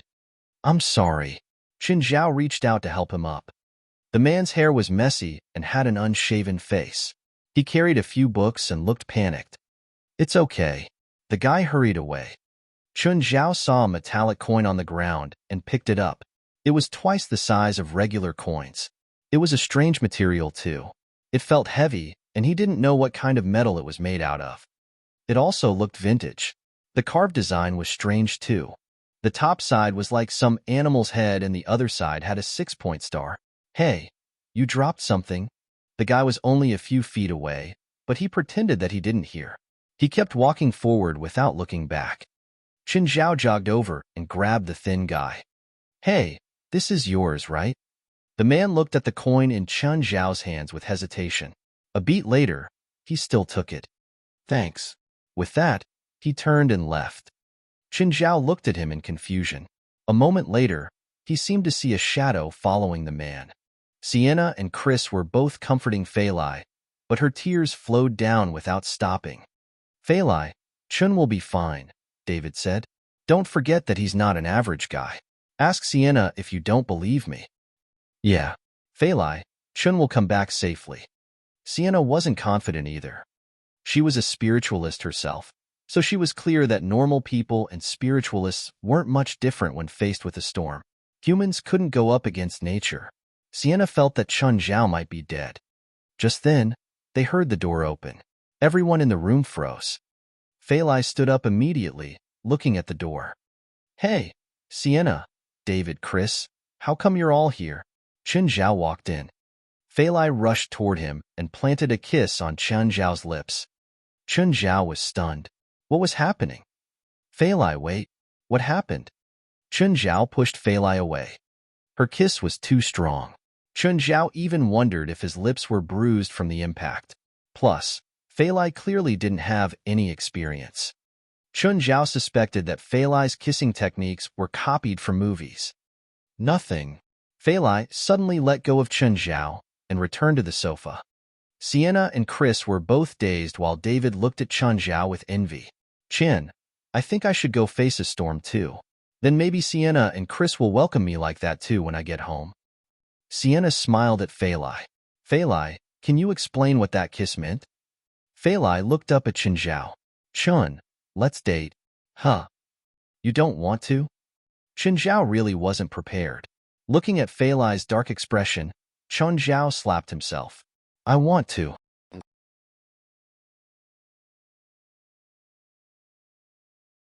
Chapter 199. Be Together. Chapter 199. Be Together. To be honest, Chun Zhao was indeed not mentally prepared at all. It was really too sudden. However, he did not know how to reject Fali, whom he had been staying with for so long. In the end, witnessed by 3 friends, Fali successfully proposed to Chen Zhao. Chun, how did you escape from the storm? David asked. I was lucky. Got myself a new pet in the sea. What pet? A killer whale. Name's Amon. He sent me to the shore. Everyone was speechless. They all knew that none of Chen Zhao's pets was ordinary.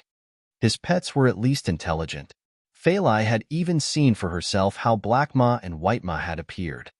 Hence, they all seemed to be very interested in Amon. David even asked excitedly, Where's Amon now? Of course he's in the sea. You didn't think I would carry Amon back, did you? When can we go and see him? Maybe next time when you're all free. You've all been here for the whole day. Go back and rest, Fali said. Now that Chin's back, you're going to chase us away like this? I'm staying tonight. Sienna complained in dissatisfaction. Sienna, stop being a third wheel. We should leave before they kill us. Chris pulled Sienna away. David gave Chen Zhao a hug and then left with them too.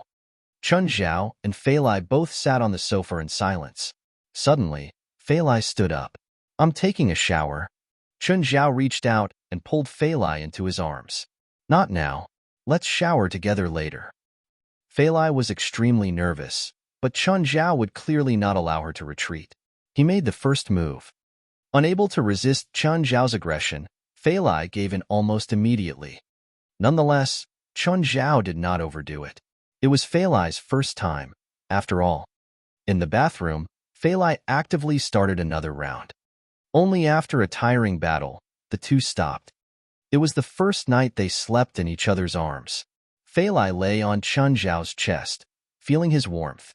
It felt so quiet and peaceful, a feeling that Fali had never experienced before. The next day, Fali was clearly fully energized and rejuvenated. Chun, do you want me to send you anywhere? No. Be careful at work. I know. See you. It would seem like their conversation was just as usual, but in fact it already felt different. Chen Zhao sat on the sofa alone. After Fali left the house, he took out his phone. Hey, Jerlin. Chen? Huh, you sound so strange. Are you in love?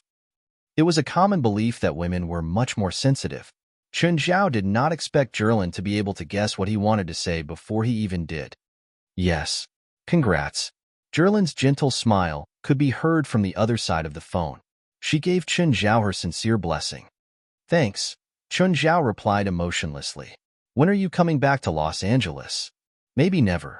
I'm planning to work at the station in San Francisco. I see. I still have work to do now. Until next time. All right. Goodbye. Bye. Since Chen Zhao had accepted Fali's proposal, he had to leave the other relationships he had in the past. Unlike a novel, in reality, few women could tolerate playful boyfriends. It was just like how Chen Zhao could not accept his girlfriend having an affair. Clearing the relationships he had in the past was good for both him and Fali. Just then, Chen Zhao received a call from Marguerite. Chun, are you free? What? You promised me that you'll treat my baldness. Fine. Where are you? Right in front of your door. When Chen Zhao left the house, he saw Marguerite's car at once. Marguerite also saw Chen Zhao's entire family of pets behind him. Chun, what are those two things? Don't tell me they're Alaskan Malamutes, because they're definitely not. They are what you think they are. Don't tell me they're coming too. My car's too small for them. They're not going onto your car, but you're coming out. Since you're already here, let's have the treatment in my house. Sure. Marguerite followed Chen Zhao into his house with some curiosity. Chin, your house is different from what I thought. How? I thought your house would be filled with the smell of medicine. Also, your house is too tidy for a person who has so many pets. I've had a dog before as well. That asshole would make a mess in my house every day. Simple. If my dog dares to behave badly in my house, I'll beat the shit out of him. Chen Zhao was about to treat Marguerite when he heard Azina's voice from the outside.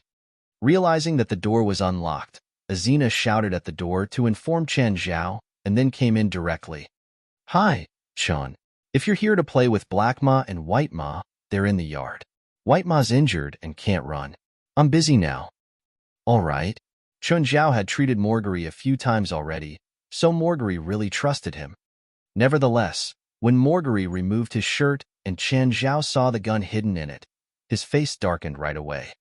Morguri, if you bring your gun into my house again next time, I'll chase you out. I didn't bring it for you. It's just that I have too many enemies. If I don't bring a gun, I'll feel really unsafe. Then next time I'll go to your place. Will we still have another session? Of course. Do you think it's that easy to treat hair loss? How long do I need to see the effect? About a month. You need to contact me every week. Okay. How much is it? 2,000 per session? Here you go. Morguri readily paid Chen Zhao, like he always did. By the way, last time you asked me about black market drugs. I'll give you a number. Tell the person that I introduced you. All right. Thanks. Soon after Morguri left, Dion Sloat came. Chen, I'll only be the mayor till next week. What's your decision about the land near Mirror Lake? If you delay further, after I resign from my position, I will no longer be able to promise you that you can definitely get the land. At least you won't be able to get it at the same price. After some consideration, Chen Zhao made his final decision. I'll buy it. When are you free? Now. I still have something else later. Sure. Chen Zhao still had the 500,000 check that Ethan had given him. Since he had enough money, he decided to be quick before it was too late. The procedure was pretty easy. Chen Zhao signed the land purchase agreement, notarized it, and then paid the deposit. All the formalities took less than an hour. After he finished everything, he finally felt relieved. Then, he went to the fitness center for the boxing class. Gaia asked Chen Zhao curiously, Chen, did you encounter a windstorm yesterday on the sea? How did you know? Coastal Rescue Team. One of my former students is working there. I saw the photos of you and another girl being sent to the team. They sent out at least 100 search and rescue ships for you. Yup. Luckily I came back alive, Chen Zhao said. Great. How do you feel now? Not half bad. Suddenly, Chen Zhao's phone rang. Excuse me. Help. Chen, come here now. Hearing the screams from the phone, Chen Zhao's face darkened immediately. It was obviously none other than Dell.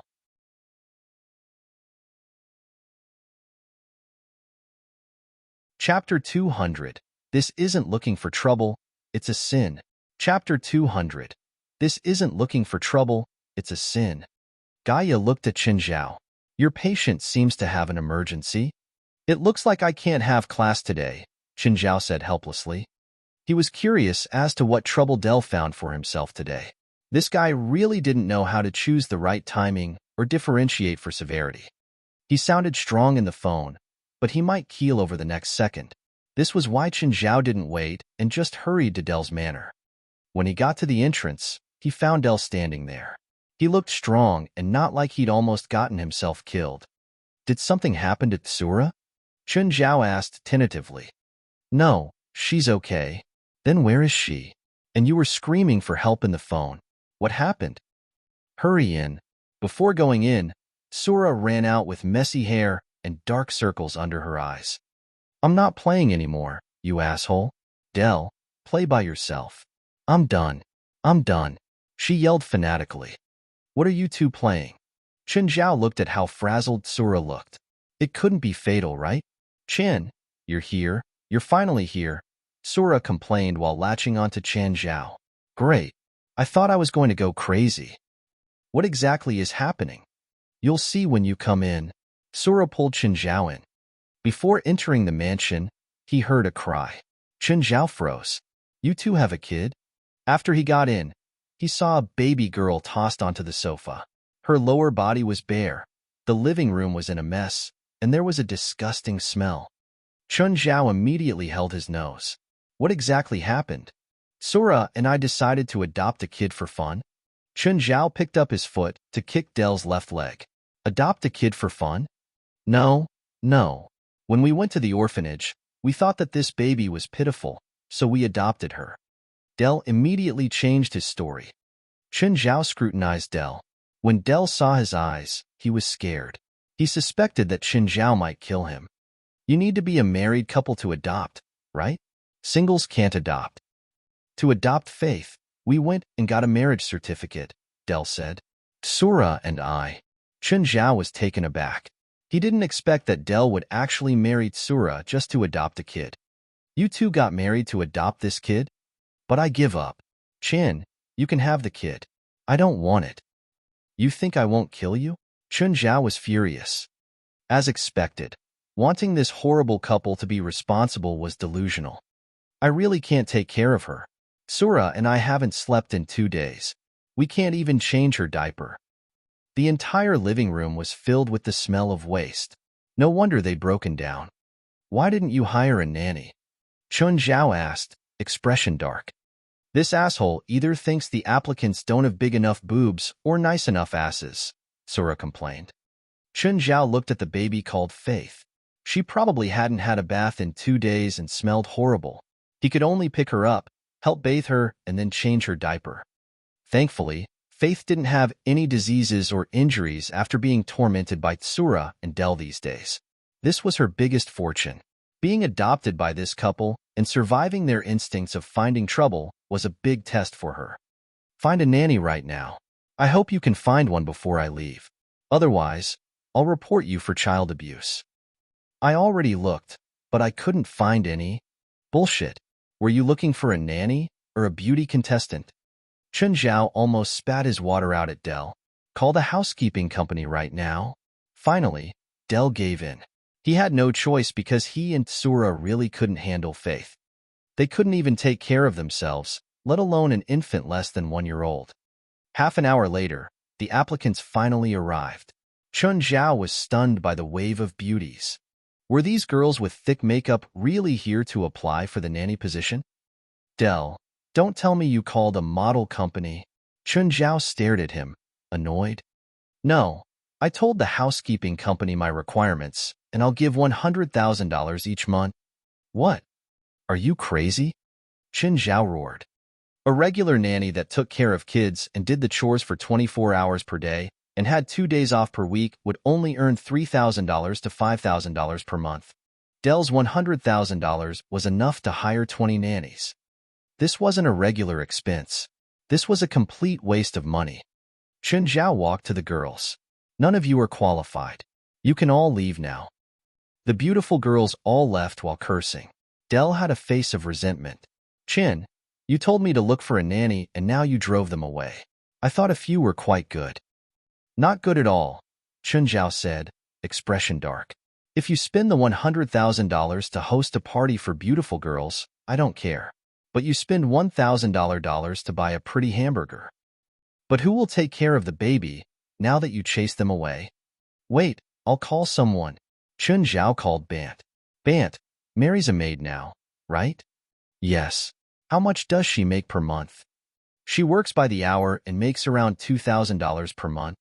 I have a friend who needs a nanny to take care of their kid. It'll take a lot of time, but the pay is quite high. Can Mary do it? What's the pay? Bant asked immediately. Chun Zhao turned to Del. What's the pay? $5,000, as long as she can take care of the kid. $5,000, Chun Zhao said. They're a young couple and like fooling around. They can't take care of kids. Okay, I'll tell Mary. Can you hold the position for her? Can you have Mary come over right now? It's urgent. Okay, I'll call her now. Give me the address. A while later, Mary came over. She hugged Chun Zhao, saying, Chun, thank you. Let me introduce you to Del and Tsura. And this is Faith. Your task is to take care of her. As for those two, call me if they're about to die. Hello, Mary. I'm glad you could come.